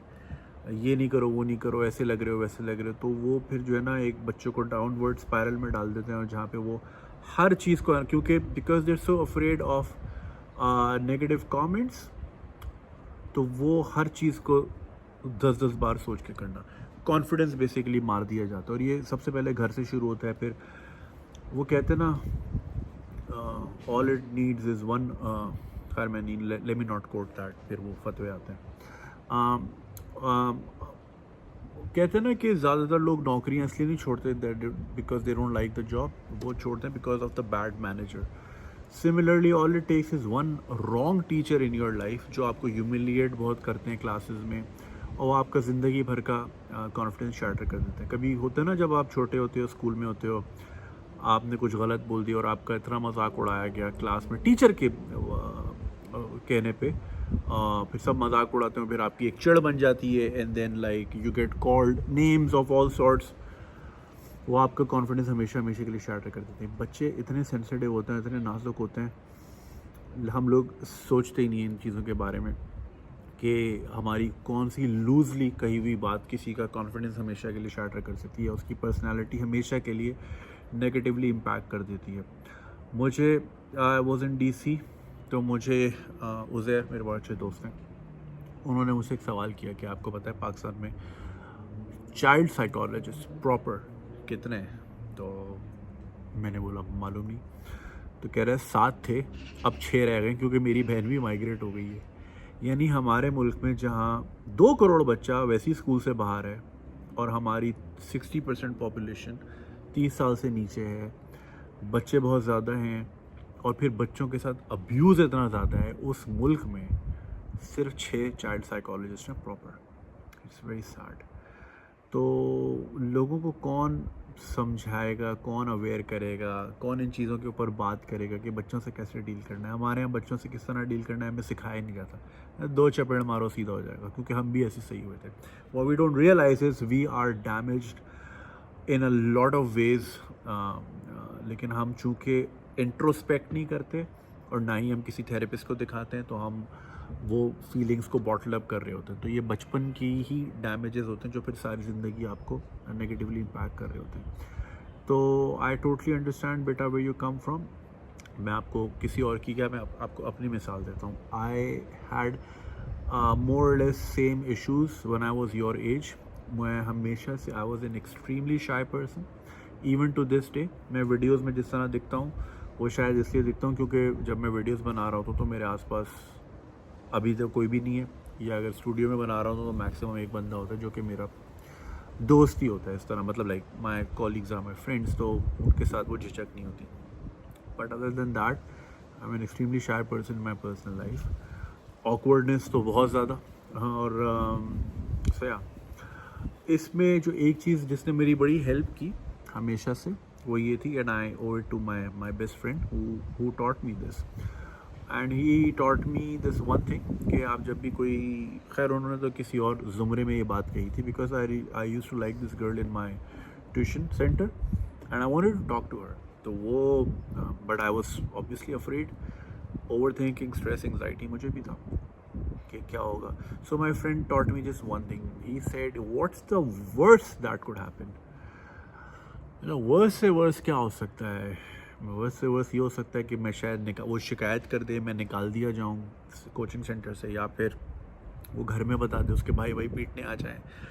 उसने बोला ये तो बहुत ज़्यादा, इतना नहीं होता, यूजुअली नहीं होता. The worst thing that will happen to you is she is gonna say no, she is gonna turn you down if you go and talk to her. तो apply this in every walk of your life. उन्होंने मुझे यही कहा था. तो मैं फिर उसके बाद मैंने जो भी स्टार्ट लिया ना किसी भी किस्म का ज़िंदगी में, मैंने हमेशा यही सोचा what's the worst that could happen. तो वो चाहे वो बात फिर करियर चॉइस की हो, किसी खातून से बात करने की हो, दिल की बात करने की हो, इजहार मोहब्बत की हो, या किसी से कुछ लेना हो या किसी को कुछ देना हो, जो भी स्टेज थी कि मैंने हमेशा यही फार्मूला अप्लाई किया, what's the worst that could happen. So similarly when I started to do stand up comedy, मेरा तो सबसे बड़ा फेयर ही पब्लिक स्पीकिंग था. मैंने ज़िंदगी में कभी पब्लिक स्पीकिंग नहीं की थी. मैंने स्कूल के कभी किसी टैबलो में, किसी ड्रामा में, किसी थिएटर में हिस्सा ही नहीं लिया था, बिकॉज आई वॉज एक्सट्रीमली शाई and I was extremely worried about लोग क्या कहेंगे या लोग क्या सोचेंगे, या वो लड़की जो मुझे बहुत पसंद है, I don't want act silly in front of her और बी अ लूज़र. तो मुझे हमेशा यही डर था. तो मैं फिर यही सोच के गया कि okay, I am going to this area far from where I live. वहाँ पे मैंने शो करना है. I don't know these people don't know me. I am a normal regular guy. If things work out they will work out. If they don't they will probably forget about me in like a day. यही होता है ना. अब आपके साथ जितनी भी चीज़ें हुई हों, अब like a lot of things have happened to me personally. Embarrassing situations में भी बहुत मैं रहा हूँ और मैं यही सोचता था वो ये क्या होगा, वो क्या होगा, but now I don't even remember them. मैं स्कूल के दोस्तों से मिलता हूँ, वो याद करा रहे थे, वो रिमेंबर वहाँ पे हम कुल्फ़ी खा रहे थे तो ये हुआ, लाइक ओह या I totally forgot about it. So eventually आप ये चीज़ें भूल ही जाते हो जिनके पीछे आप इतना स्ट्रेस ले रहे होते हो और इतनी एंग्जाइटी में होते हो और इतना ओवर थिंक कर रहे होते हो. Few years down the line वो चीज़ें आपकी ज़िंदगी में like they become meaningless. So try and apply this. I understand what you mean, that you feel trapped and you want to be free and you want to experience things and experience new people, know about them, अपने आप को express करना है, and I totally understand, and you should. There is no reason why you shouldn't, and you want to enjoy your life, and that's obviously very important.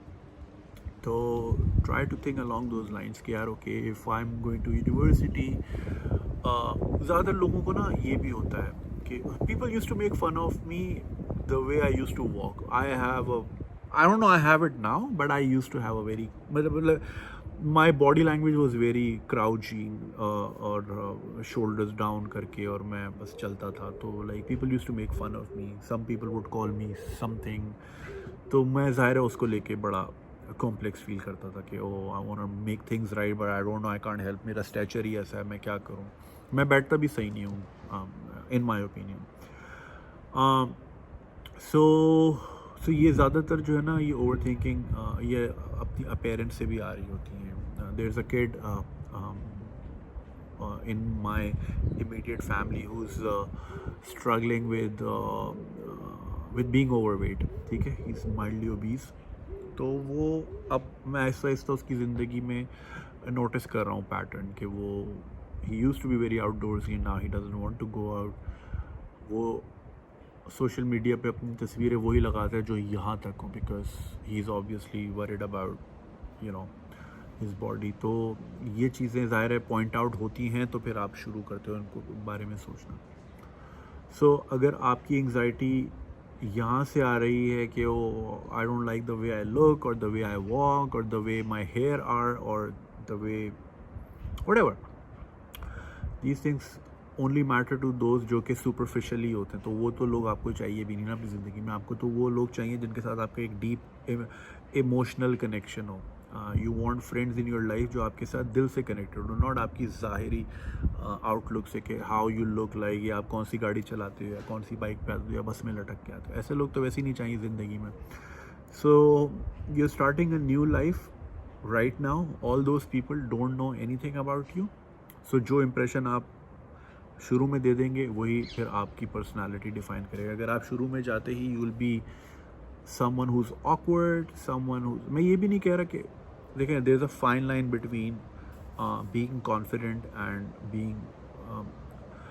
Being over confident and being expressive. ठीक है ना. कुछ लोग जो है ना expression के नाम पे दे गो ओवरबोर्ड. तो उसका वो तो खैर वक्त के साथ साथ ही पता चलता है. यू कांट रियली डिफाइन कि आपने कहाँ तक रहना है या कहाँ तक एक्सप्रेस करना है अपने आप को. मगर ये कि try to have a very positive attitude and try to inculcate the idea in your mind कि all these people that you're going to be studying with might not matter or might not even exist in your life 4 years later. आपकी graduation के बाद कौन शादी करके कहाँ चला जाएगा, कोई अमेरिका ऑस्ट्रेलिया सेटल हो जाएगा, शायद फेसबुक पे रहे तो रहे, शायद लिंक्डइन पे नज़र आए तो नज़र आए. These people will move on with their lives and they won't even think about you. So ये सोचना कि वो क्या सोचेगा, लोगों के पास टाइम नहीं है टू बी ऑनेस्ट. वो उतना ही सोचते हैं जितना आप चाहते हो कि वो सोचें आपके बारे में. So don't make it visible that you're awkward, और या ये कि आपकी कोई ना कोई वीकनेस है, और this something you're struggling with, because people tend to exploit your weaknesses, people tend to exploit your vulnerabilities. Just repeat this mantra, yeah, what's the worst that could happen? So just go out there, make friends, have a good time. I know it's easier said than done. इंसान की टांगें काँप रही होती हैं, और वो as ही ऐसी होती है, टेंडर एज होती है ना, वो चीज़ें समझ नहीं आ रही होती, दिल बहुत धड़कता है, किसी लड़की से बात करनी हो या जनरल बात करनी हो, ज़रूरी नहीं कोई दिल की बात करनी हो, वैसे ही डर लगता है, क्योंकि हमारे यहाँ वो इंटरेक्शन भी तो बड़ा कम होता है ना, awkwardness बहुत होती है. Just be yourself, man. People love confident people, and I can assure you, a lot of things that I have achieved in life was merely because I was confident enough to speak about it or to ask for it. Confidence is the key. I was never really properly trained or educated. Basic से मेरी degree है, but because I was confident in my job interviews, I scored the jobs. I scored very good jobs. Made good money, lost jobs as well. खैर वो तो ज़िंदगी का हिस्सा है, और अभी भी जो मैं करता हूँ, it takes a lot of guts and a lot of confidence to speak in front of camera or speak in front of 1,000 people in a room. But वो मैं यही सोच के करता हूँ कि यार मैं इन लोगों को जानता ही नहीं हूँ, so like whatever they want to think about me they can, right? फिर ये चीज़ जो है ना, फिर आपको एक प्रैक्टिस में ले आती है, उसके बाद you just stop caring what people think.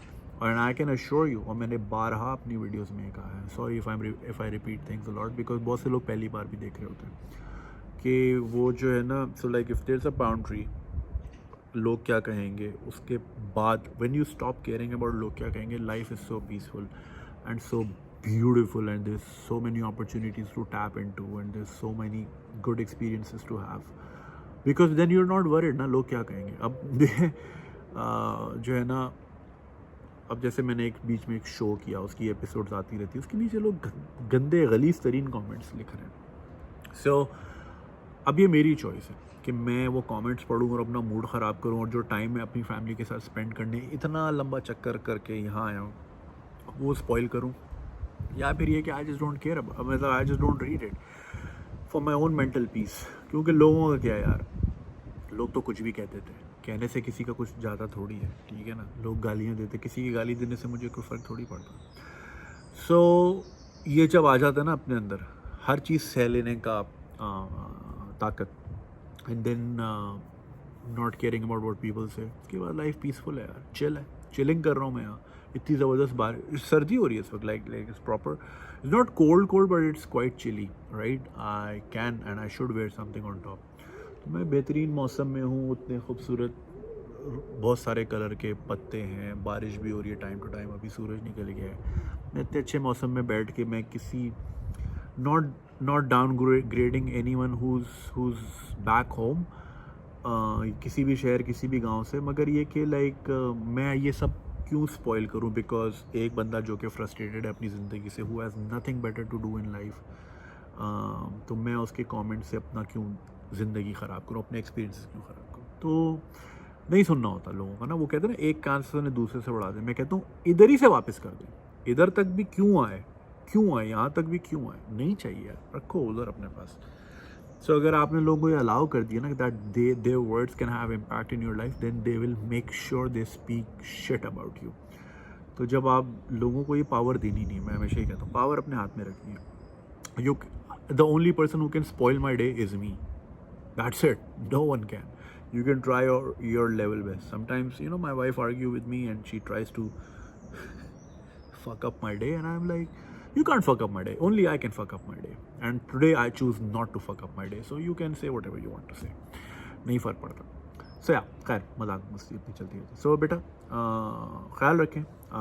Sorry if जवाब लंबा हो गया. This is something that I personally relate to. This is something I'm very close to. So मैं कोशिश करता हूँ ज़्यादा से ज़्यादा बेहतर जवाब दे सकूँ ताकि किसी की हेल्प हो सके. सो खली वली यार, टेंशन नहीं लो. हाँ जी, next one seems an interesting question. It says distaste for cricket.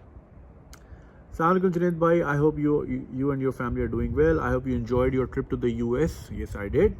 Your Instagram stories have motivated me to further explore the country. Yes, I reside in the United States but hail from Karachi. I graduated from the City College of New York with a bachelor's in history and Kingsborough Community College with an associate in liberal arts. Wow, very nice. My question is more of an internal debate I'm having in my mind regarding cricket. With the recent Pakistan-England series concluded, which Pakistan lost, and the upcoming T20 World Cup in the Middle East, I couldn't help ponder my distaste in cricket thanks to politics and the way some people treat cricket to extreme. I came across a video of Pakistani YouTuber comedian Akbar Chaudhry in which a woman from England skipped school or college to watch a cricket match which Pakistan lost. Why is it that people are treating cricket to extreme where they are leaving individual productive activities?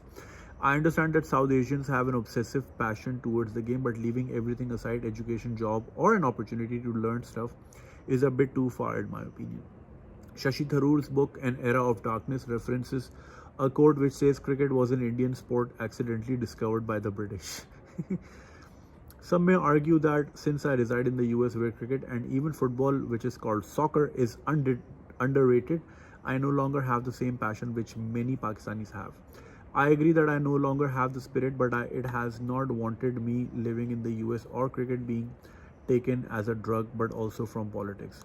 Why is it that everything Pakistan-India match has to be taken as a gladiator match or Obi-Wan Kenobi versus Darth Vader from Revenge of the Sith or A New Hope? I remember back in 2000 when I used to watch Pakistan-India matches, there was not a trend of takras where Pakistani and Indian journalists and cricketers would gather in media houses and take silly jabs at each other. It is true that I enjoyed some of those moments during the Pakistan tour of India in 2012 and 13 and Asia Cup in 2014 where Afridi hit the 2 winning sixes, but I feel like this has gone to the extreme. I cannot even fathom a moment where I can watch a Pakistan-India match where I can just sit still and not worry about what is going on the internet. It's not like I love cricket anymore. It's not like I love cricket anymore. It's not like I don't love cricket anymore. It's more of the fact that the way Pakistanis and Indians have taken the way cricket is played and watched to the extreme. I won't deny the fact that this may be true for football or other sports. Americans take the Super Bowl very seriously. Thank you for your time. That's a good question. Americans जो है ना ज़्यादातर शायद cricket इसलिए भी नहीं देख पाते क्योंकि वो ज़्यादातर सीरीज़ एशिया में हो रही होती है, उनका टाइम नहीं मैच हो रहे थे. But then I know some Americans in my friend list जो कि पूरी रात के 3 बजे उठ के मैच देखते हैं. आई नो सर्टन पीपल जो अभी भी बच्चों के होने के बावजूद भी वेस्ट इंडीज़ और जिम्बाब्वे का भी टेस्ट मैच देख रहे होते. मतलब टेस्ट मैच ऊपर से वेस्ट इंडीज़ और जिम्बाब्वे, मतलब अजीब नट जॉब्स. यार क्रिकेट के से अगर आप मुझसे पूछे ना, सो मैं I was very much into cricket. मैं सैडली जो भी क्रिकेट मैच देखने गया हूँ, पाकिस्तान हमेशा हारा है.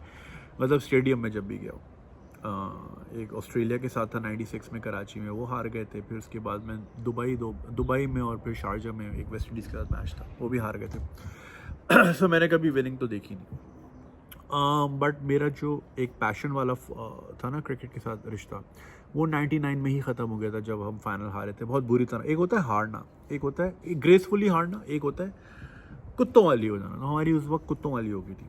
और उसके बाद से फिर क्रिकेट में कोई ऐसे मेरी नज़र में कोई वैसे we have created a lot of stars, but Wasim Akram के बाद मुझे कोई खातिर खा जो है ना ऐसा स्टार नहीं नज़र आया हु आई कैन आइडलाइज और हु आई कैन. मतलब आफरीदी बहुत से लोग कहते हैं, but like he is a great guy. I have met him, माशाल्लाह अच्छा काम कर रहे हैं. Shahid Afridi foundation is good. But like you know cricket में ना हमने क्रिकेट को इतना सर पे चढ़ा लिया है कि क्रिकेटर्स कुछ भी कर दें उनको माफ़ी है.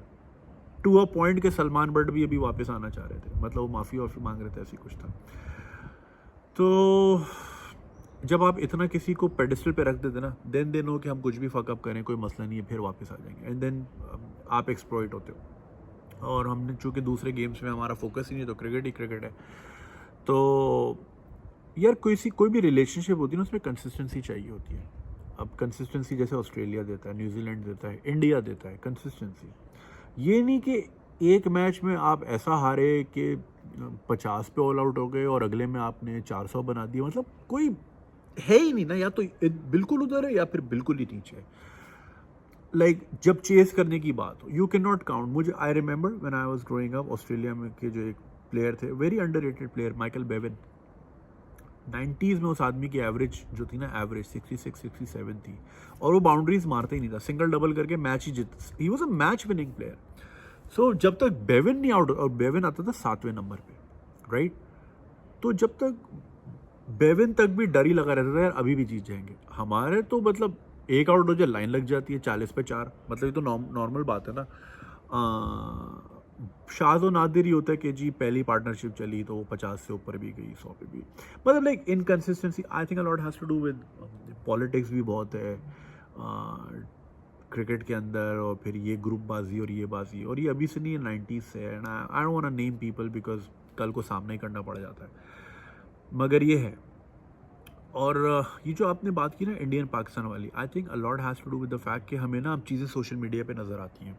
पहले क्या होता था जी, पाकिस्तान इंडिया का मैच है शारजा में, ठीक है जी, मैच जीत गए हार गए, अगले दिन अखबार में खबर आती थी, इसके अलावा और कुछ नहीं था, ठीक है। अब तो सोशल मीडिया पे फिर वो बैक एंड फोर्थ, फिर वो कोई न्यूज़ का पेज है, पाकिस्तानी न्यूज़ का पेज है, वहाँ इंडियंस आके गालियाँ दे रहे हैं, कोई इंडियन पेज है वहाँ पाकिस्तानी जाके गालियाँ दे रहे हैं। फिर वो जो, क्योंकि तूफ़ान बदतमीज़ी इतना है सोशल मीडिया पे कि उसने जो क्रिकेट की स्पिरिट थी ना वो ख़त्म कर दी है।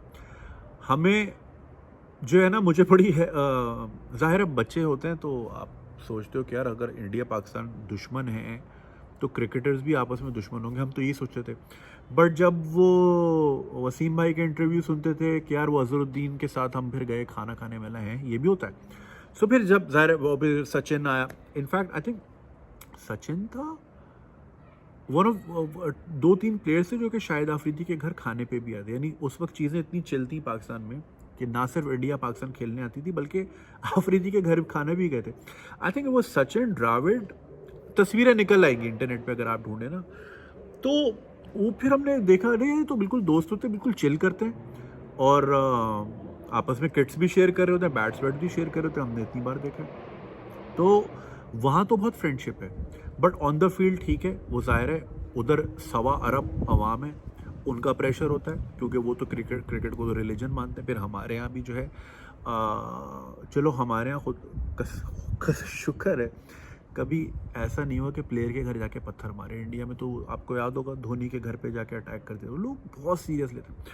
तो ये ना टॉक्सिसिटी वाला लेवल हो जाता है, इतना भी नहीं होना चाहिए। ठीक है, इट्स अ गेम यार, एनीथिंग कैन हैपन, मगर नहीं जी हर बार जीतना, और पाकिस्तान के अगेंस्ट तो जीतना ही जीतना है, या पाकिस्तान इंडिया के अगेंस्ट जीतना ही जीतना है। वर्ल्ड कप हार जाओ बस, यही कहते हैं ना भाई, वर्ल्ड कप हार जाओ बस, इंडिया को हरा के आ जाओ। तो ये जो है ना, हमने पॉलिटिक्स इतनी घुसा दी है कि हमने वो गेम की स्पिरिट ख़राब कर दी।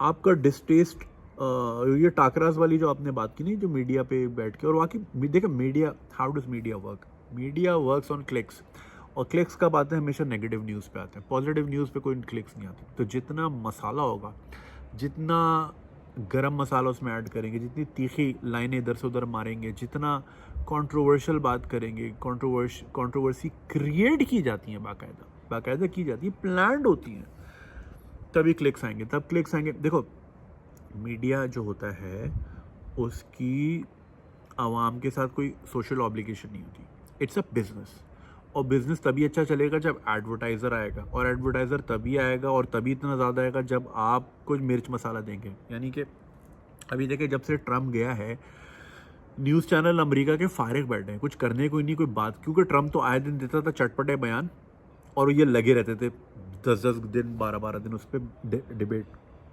करने। स्लीपी आदमी है, वो कुछ बोलता ही नहीं है, तो कोई मज़ा नहीं आ रहा।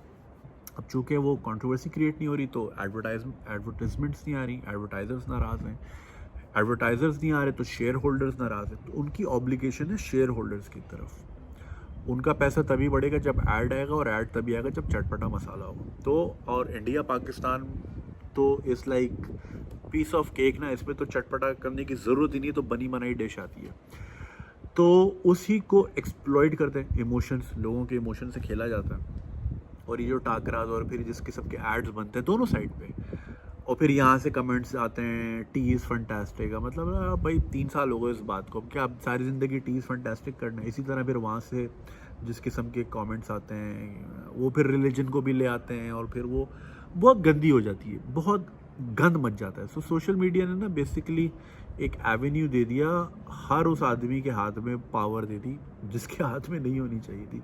Very anti democratic of me, but फिर यही होता है जब आप सबके हाथ में सबको आप वॉइस दे दोगे। There is a reason in societies only certain people were allowed voices. अब आपने सबको दे दिया तो सबका सामने आपके सामने है, तो वो उसको बहुत अच्छा। ये जो आपने अकबर चौधरी की वीडियो वाली का रेफरेंस दिया, Akbar Chaudhry is a huge cricket fan, मतलब टू द पॉइंट के वो बॉल टू बॉल आ रहा होता कभी कभी तो अपनी स्टोरीज़ पे। मैं बिल्कुल नहीं फॉलो करता PSL की कुछ चीज़ें, like there were a few opportunities in PSL for me, और मुझे टेंशन ही होती थी यार, मैं तो प्लेयर्स को जानता भी नहीं हूँ, क्या करूँगा। मूरू के साथ भी यही मसला, मूरू ने बल्कि वीडियो में कहा भी था, he had to like watch a few matches before he went for a vlog. खैर, तो सो या तो मेरा तो डिस्टेस्ट इस वजह से नहीं है कि इंडिया पाकिस्तान वाला किस तरह बिहेव करते हैं, बट मोस्टली इस तरह है कि कंसिस्टेंसी नहीं है किसी भी रिलेशनशिप में। एक कंसिस्टेंसी ही अच्छी लगती है ना, मतलब वो अब जैसे ख़वातीन कहती ना कि जी हमारे हस्बैंड ने या मंगेतर हैं या बॉयफ्रेंड ने, आज कभी कुछ और, मूड स्विंग्स बहुत हैं बॉयफ्रेंड के, कभी कुछ कंसिस्टेंसी नहीं है। तो इनकंसिस्टेंट इंसान ही किसी को बर्दाश्त नहीं, तो एक पूरी टीम कैसे बर्दाश्त होगी? तो मुझे जो है ना, बिकॉज प्रोफेशनलिज्म का मयार इतना मुझे नहीं दिखता, इंडिविजुअल लेवल पे होगा ज़रूर, मगर कलेक्टिव बात कर रहा हूँ कि वो फिर ना it's not worth the energy कि यार अब हम बैठे हैं, हमें पता ही नहीं है, कुछ भी हो सकता है, या तो 40 पे ऑल आउट हो जाएंगे या 425 का स्कोर हो जाएगा। अरे इतनी इनकन्सिस्टेंसी थोड़ी होती। तो ये है, तो मेरा तो डिस्ट्रेस की वजह ये है। बट हाँ, वो जो ये कि पढ़ाई छोड़ के लड़की चली गई, अब देखें उसमें भी एक वजह है। बहुत से लोग, अगर हम पाकिस्तान की बात करें, पाकिस्तान में तो 10-12 साल तो स्टेडियम में मैचेस ही नहीं हुए ना। सो एक पूरी जनरेशन है बच्चों की जो कि अब 13-14 साल के हैं, जिन्होंने आज तक इंटरनेशनल मैच नहीं देखा पाकिस्तान में, right. This could be that reason. वो इंग्लैंड आई हैं तो उन्होंने बोला कि अब मुझे ये वाली अपॉर्चुनिटीज़ मिलेंगी, क्योंकि मैं भी जब दुबई मूव हुआ था, उसकी मूव होने की वजह थी कि जी जो कॉन्सर्ट, जो आर्टिस्ट मुझे पसंद थे वो तो कभी पाकिस्तान आएंगे नहीं, आयरन मेडन तो कभी पाकिस्तान नहीं आएगा, तो मैं दुबई चला गया उनको देखने, समझ रहे हैं। तो इसी तरह बहुत से लोग ये भी सोच के जाते हैं यार, क्रिकेट फैंस होते हैं तो वो नौकरी से भी टुल्ला मार लेते हैं, वो स्कूल से भी टुल्ला मार लेते हैं। हम भी छुट्टी करते थे, कोई इंपॉर्टेंट मैच होता था छुट्टी कर लेते थे स्कूल की, अगले दिन डांट पड़ती थी। तो या कुछ होते हैं क्रेजी लोग, कॉलेज छोड़ के चले जाते हैं सर, ये सीन है। खैर, thank you for your question. हाँ, next one says please help me, my marriage is making me depress and I am at the verge of doing something disastrous. Okay, शुक्र है ये कल ही आई थी और ये एपिसोड इंशाल्लाह कल आ जाएगी, तो 2 दिन के अंदर मिल जाएगा जवाब। हाय जुनैद भाई, I wanted to write an email to you 6 months ago, but due to some reasons I decided not to do. But today I really need to talk to you and seeking advice from you. I belong to a middle class family with small social circle and the only child of my parents. My story is a bit long and can be boring, but please go through it. I'm 23 years old, IT graduate working as a digital marketing SEO executive with Australian based firm. The story was started 4 years ago back in 2018 when I was in the 5th semester of my university. Since I'm the अच्छा अभी 23 के हैं, तो यानी जब आप 19 साल के थे, okay. Since I'm the only child of my parents and they are quite aged, my father is 58 and my mother is 54. So just like typical Desi parents, they wanted me to get married as soon as possible in arranged setup because they both have health issues. यार मैं क्या बोलूँ इस पे। So they asked me my views about one of my cousins. About marriage. At that point of time I had no interest in at all in these matters because I had so many other things going on in my mind like studies, job, career, but they were serious and asked me ज़िंदगी का कोई भरोसा नहीं है, हम चाहते हैं हमारे होते होते हो जाए। यार मुझे ना इस चीज़ से बहुत चिढ़ है कि मतलब कि ये क्या ठरक है पेरेंट्स की कि हम जीते जी तुम्हें दूल्हा बनते देखें, उसके बाद तुम्हारा बेड़ा गर्क होता रहे तब तक तो हम चले जाएंगे. So now that's your problem to deal with because we are gone. हम आराम से हैं, सुकून सिर्फ कब्र में है, तो अब हम कब्र में सुकून है. अब तुम बेसुकूनी की पूरी ज़िंदगी गुजारो. ये क्या ठरक है? मतलब ये कोई, अबे इंसान गाड़ी भी लेता है ना तो 10 चीज़ें रिसर्च करता है, पार्क व्हील्स पे जाता है, मार्केट में पूछता है, शोरूम के चक्कर लगाता है, टेस्ट ड्राइव लेता है, लोगों से मशवरा लेता है, 10 बार सोचता है गाड़ी की कीमत क्या होती है, 15, 20, 30, 40 लाख रुपए. यहाँ ज़िंदगी का मामला है भाई. ज़िंदगी होती है अनमोल, और वो उसमें क्या जी कि चूंकि हम वफात पाने वाले हैं तो तुम जल्दी से जीते जी मरने की तैयारी करो, ताकि जब हम चले जाएं तुम रोज़ मरना. और ये लोग अपनी औलाद के साथ करते हैं. मुझे ये ठरक ही नहीं समझ आती कि हमारे जीते जी हो जाए भाई. जब आप चले, देखे जाना सबने, अल्लाह सबके पेरेंट्स का साया रखे, लेकिन एक हकीकत है दुनिया में सब नहीं रह सकते, सबने एक एक दिन चले जाना है. तो भाई उसको इस काबिल कर लो कि आपके जीते जी ना भी हों तो वो अपना ख्याल करने के काबिल रहे, या फिर अपनी फैमिली खुद स्टार्ट करने के काबिल रहे. तो इतना तो काबिल बना के जाओ. या मतलब ये सोच होती है कि यार चूंकि इसको खाना नहीं, क्योंकि मेजॉरिटी तो यही होता है ना, चूंकि इसको चाय पानी का नहीं, इसको यही नहीं पता माचिस कहाँ रखी होती है किचन में, तो कोई और आ जाए जो कि खाना मतलब मासी ढूंढ रहे होते हैं हम लोग इन मोस्ट केसेस.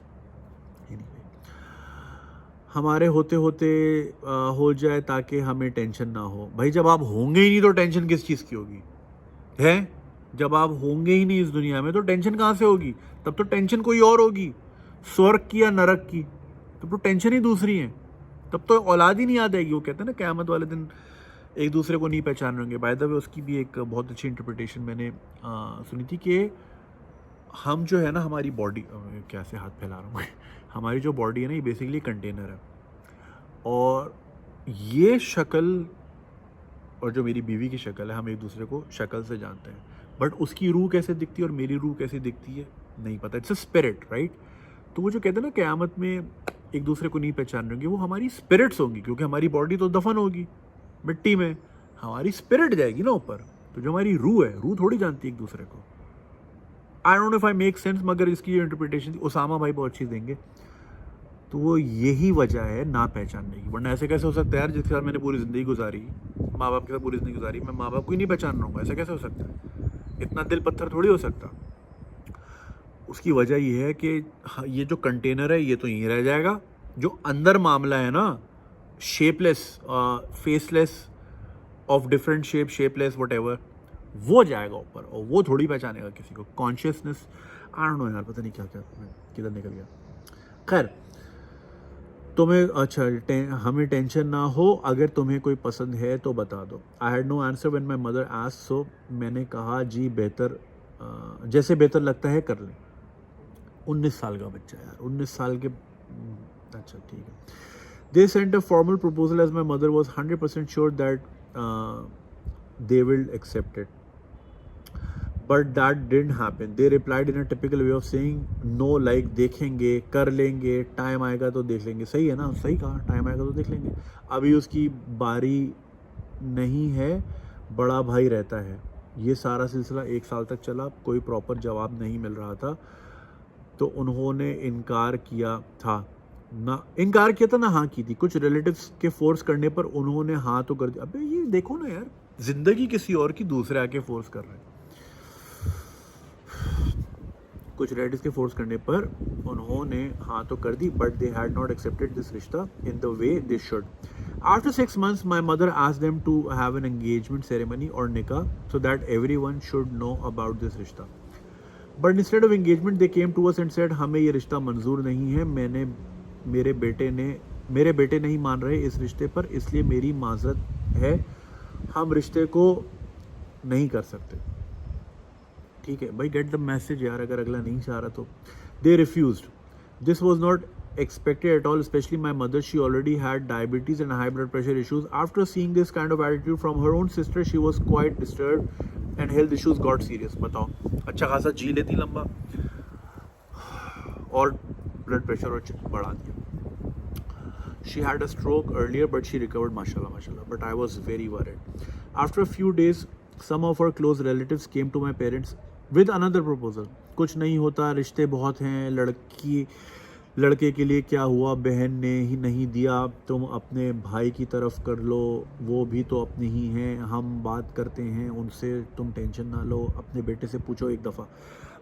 मैंने इस बार साफ इनकार कर दिया कि मैं अब फैमिली में करना ही नहीं चाहता, प्लीज़ आप लोग ना दें मशवरे। लेकिन मेरी अम्मी ने एक बार फिर मेरी तरफ देखा और कहा मैं शायद कल मर जाऊं, मान जाओ मुझे ये तसल्ली होगी। मैंने अपने बेटे का कर दिया, मेरे बाद कौन करेगा तुम्हारा? अरे भाई वही अल्लाह करेगा जिस अल्लाह ने अभी कराना है। मैं उनकी आंखों में आंसू देखकर मना नहीं कर सका। मेरे लिए मेरी माँ से बढ़कर कुछ नहीं है और होना भी नहीं चाहिए, बिल्कुल सही है, लेकिन मैं कोई बात नहीं की थी। I was very upset. बेटा पैराग्राफ बना लिया करो खुदा के वास्ते। लेकिन मैंने ख़ुद को समझाया कि अब हो गया तो इस रिश्ते को एक्सेप्ट कर लो और कोशिश करो कि अब उसके साथ अंडरस्टैंडिंग बन जाए। मतलब अंडरस्टैंडिंग बाद में बनानी, पहले शादी कर लेते, बाद में अंडरस्टैंडिंग बनाएंगे, फिर बाद में लव होगा, और इस दौरान बच्चे हो चुके होंगे 2-3। अभी लव नहीं आया, बच्चे आ रहे हैं। खैर, अच्छा जी कहाँ रह गया मैं? अबे यार, एक तो अच्छा मैंने अपनी माँ के लिए सेक्रीफाइस कर दिया और हाँ कर दी, और less than a month I was engage to my cousin, मामू की बेटी, जिससे आज तक मैंने सिर्फ सलाम और हालचाल किया, अलावा कोई बात नहीं की। आई वॉज वेरी अपसेट, लेकिन मैंने ख़ुद को समझाया कि अब हो गया तो इस रिश्ते को एक्सेप्ट कर लो और कोशिश करो कि अब उसके साथ अंडरस्टैंडिंग बन जाए। लेकिन हमारी सोच में बहुत फ़र्क था। मैं ग्रेजुएट, वो मैट्रिक पास, अल्लाह रहम करे यार। मैं शहर में पला बड़ा, वो गांव की रहने वाली। मैं मार्वल डीसी का फ़ैन, वो साउथ इंडियन फिल्में देखने वाली। खैर साउथ इंडियन फिल्में देखने में कोई हकारत नहीं। अच्छा anyway, there was nothing common between but I tried my best. मैंने हर स्टेप पर ख़ुद को पीछे रख कर उसकी सुनी ताकि अंडरस्टैंडिंग बन जाए। और दूसरा, मेरे जहन में ये था कि उसके माइंड में ये बात कभी ना आए कि शायद हम लोगों की सेकंड प्रेफरेंस थी, हम उधर करना चाहते थे और उधर हो गई। अच्छा मतलब ओके, इस वजह से मैंने हर स्टेप पर, अबे भाई कैसे टाइप करते हो खुदा के वास्ते यार, एक नहीं दो स्टेप, मतलब ईमेल लिखने आ रही, शादी कर ली, बुरा नहीं मानना मेरे भाई।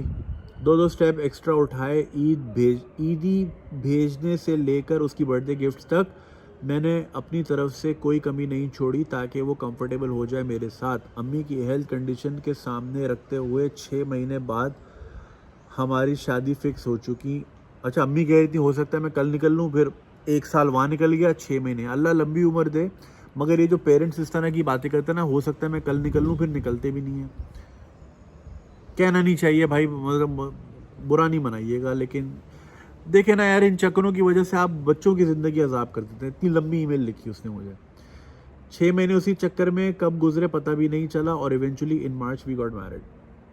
अच्छा अभी मार्च की बात है। मैं सोच रहा था कि शायद मुश्किल टाइम गुजर गया है, अब सुकून आ जाएगा ज़िंदगी में। पिछले 4 साल से तो ज़हनी टेंशन है मुझे, शायद अब ख़त्म हो जाए, लेकिन असल मसला तो अब शुरू हुआ है। मेरी एक्स्ट्रा केयर करने को, मेरे out of the way affection show करना, उसकी बात को इम्पोर्टेंस देना, ये सोच कर कि वो कंफर्टेबल हो जाए, अंडरस्टैंडिंग बन जाए। लेकिन सब उलट हो गया। उसकी सोच ही कुछ और है। उसको लगता है कि मैं इतना करता हूँ, उसका शायद इस वजह से पहले मुझे एक इनकार हो चुका था, इस वजह से मैं उसकी इतनी सुनता हूँ कि मेरा कहीं और नहीं होना था। ये मैं, अबे यार, अच्छा मतलब ये कि पहले रिजेक्ट हुआ हुआ है, दिल टूटा हुआ है, तो इसलिए ज़्यादा आगे बढ़ के काम कर रहा है। क्या अभी शादी को 4 महीने हुए हैं और कुछ 3 दफ़ा अच्छी खासी लड़ाई बहस भी हो चुकी है। स्कोर तो अच्छा है आपका यार, 4 महीने में 3 लड़ाइयाँ, ये तो कुछ भी नहीं है। ये बात सुना भी चुकी है कि हो नहीं रहा था, तब तो मेरी मरी जा रहे थे। क्या नहीं हो रहा था। मैं इस बात का जिक्र अपने पेरेंट्स से भी नहीं कर पा रहा, ये सोचकर कि अम्मी तो पहले ही ठीक नहीं हैं, क्यों उन्हें ज़हनी टेंशन मज़ीद देनी है। मैं हर चीज़ बर्दाश्त कर रहा हूँ, दरगुज़र कर रहा हूँ कि शायद कुछ ठीक हो जाए, लेकिन जुनैद भाई मेरी बर्दाश्त अब ख़त्म हो रही है। मैं गुस्से में गाड़ी लेकर भी निकल जाता हूँ, जाऊँ तो कॉल तक करके नहीं पूछती कि कहाँ गए। इनफैक्ट मेरे आते हुए सो रही होती है। अच्छा सही है भाई, बुआ बन करके सो जाती है। अल्लाह मेरा जानता है कि मैंने कुछ गलत नहीं किया उसके साथ, लेकिन मेरे साथ पता नहीं ऐसा क्यों हो रहा है। बेटा आपने उसके साथ गलत नहीं किया, आपने अपने साथ गलत किया है। 4 साल की ज़लालत ख़त्म होने के बजाय बढ़ती जा रही है। अल्लाह का शुक्र है फाइनेंशियली कोई इशू नहीं है, जॉब बहुत अच्छी है, साथ मेरे फ्रीलांसिंग के कुछ क्लाइंट्स हैं। I am doing good financially, घर अपना, गाड़ी अपनी, लेकिन सुकून नहीं। रोज़ की चिक चिक से तंग आ गया हूँ मैं। किसी के साथ मैं शेयर इस वजह से नहीं करता, रिश्तेदार बहुत हैं हरामी लिखा है, रिश्तेदारों बहुत हरामी। पहले जब मैं आता शायद मैंने सर पर चढ़ा लिया, उसे इतनी इज़्ज़त इम्पोर्टेंस देनी नहीं चाहिए थी, उसे ये सब रास नहीं आ रहा, लेकिन मैंने ये सब अपने रब को हाजिर नाजिर जानते हुए, ओ भाई डायलॉग बाजी बनकर यार, हर रब को हाजिर नाजिर जानते हुए यार अपना आपको खुद ख्याल करना चाहिए। अब ये पेरेंट्स देखो ना ब्लैकमेल करते हैं, इसलिए हमारा दीन इक्वालिटी सिखाता है। मैं इक्वालिटी के चक्कर में ज़िंदगी तबाह कर ली है। बातों बातों में घर वाले पूछते हैं 4 महीने हो गए हैं, any update about the good news. अबे भाई टिपिकल फैमिली तुम्हारी। लेकिन क्या बताऊं, इधर बाकी मसले नहीं ख़त्म हो रहे। जुनैद भाई I am really looking forward for an advice, please suggest me. बेटा अब एडवाइस मैं आपको क्या दूं, आपको ये ईमेल मुझे 6 महीने पहले करनी चाहिए थी, मगर अब आपने कर ली शादी अपने पेरेंट्स के कहने में। अब देखें ना, मैं आपको भी पिछले ईमेल में क्या, वो जो चिक चिक है ना, सुकून बर्बाद करती है घर का, और जब आप यहाँ से खुश नहीं तो फिर आपका कुछ भी खुश नहीं। और ये पेरेंट हमारे जीते जी ये हो जाए, हो गई जी जीते जी। अब कह रहे हैं गुड न्यूज़। भाई गुड न्यूज़ तो आप दें कि हम जो कह रही थी कि खुदा ना खास्ता कल को हम चल बसे, तो अब आप गुड न्यूज़ दें कि नहीं भाई मैं बिल्कुल सेहत से हूँ, खैरियत से हूँ, सब कुछ है। गुड न्यूज़ आपने देनी है। अब उसकी ना अंडरस्टैंडिंग है ना कुछ है। अब ये बच्चे भी हो जाएंगे, फिर वो बच्चे ऐसे माहौल में पले पड़ेंगे जहाँ पे पेरेंट्स ही साथ में। देखें बच्चों को ना साथ पेरेंट्स नहीं चाहिए होते, ज़रूरी नहीं होते पेरेंट्स खुश हों, चाहे वो साथ हो या अलग हो, खुश होना ज़रूरी है। खुश हाउस होल्ड होता है, वही इंश्योर करता है कि अच्छा फ्यूचर बच्चों का। बच्चे रोज़ की चिक चिक लड़ाई, फिर वो होता क्या है, बीवी को गुस्सा है शौहर पे, बच्चे को पीट दिया। ऐसा भी होता है ना, बच्चा गरीब था, बच्चे को चमाट लगा दिया, वो कह रहा है यार लड़ाई आप दोनों की, पेट मैं रहा हूँ। फिर वो अब्यूज़ है, वो अब्यूज़ सहता, फिर वो जब 19 साल का होगा तो जो अभी पीछे ईमेल चल रही थी कि माँ बाप रोज़ लड़ते हैं मैं रोता हूँ, ये साइकिल यहाँ से शुरू होती है। पहले पेरेंट्स शुरू करते हैं। ये जहालत जो हमारे मुल्क में ख़त्म नहीं होके दे रही ना, उसकी वजह ये पेरेंट्स हैं। हमारे जीते जी हो जाए भाई, आपके और जिए 100 साल जिए, 500 साल जिए, मम्मी बन जाए, मगर आपके जाने के बाद भी तो मामलात होंगे ना। और वही अल्लाह करेगा जिस पे आपका ईमान है कि जी अल्लाह की मर्ज़ी से होता है सब कुछ होता है, तो अल्लाह की मर्ज़ी होगी तो सब कुछ हो जाएगा। आपसे पहले भी होते हुए आ रहे थे, आपके बाद भी मामलात चलते रहेंगे। क्या आप पहले इंसान है जो दुनिया में है कि अगलों को पता नहीं करना कैसे?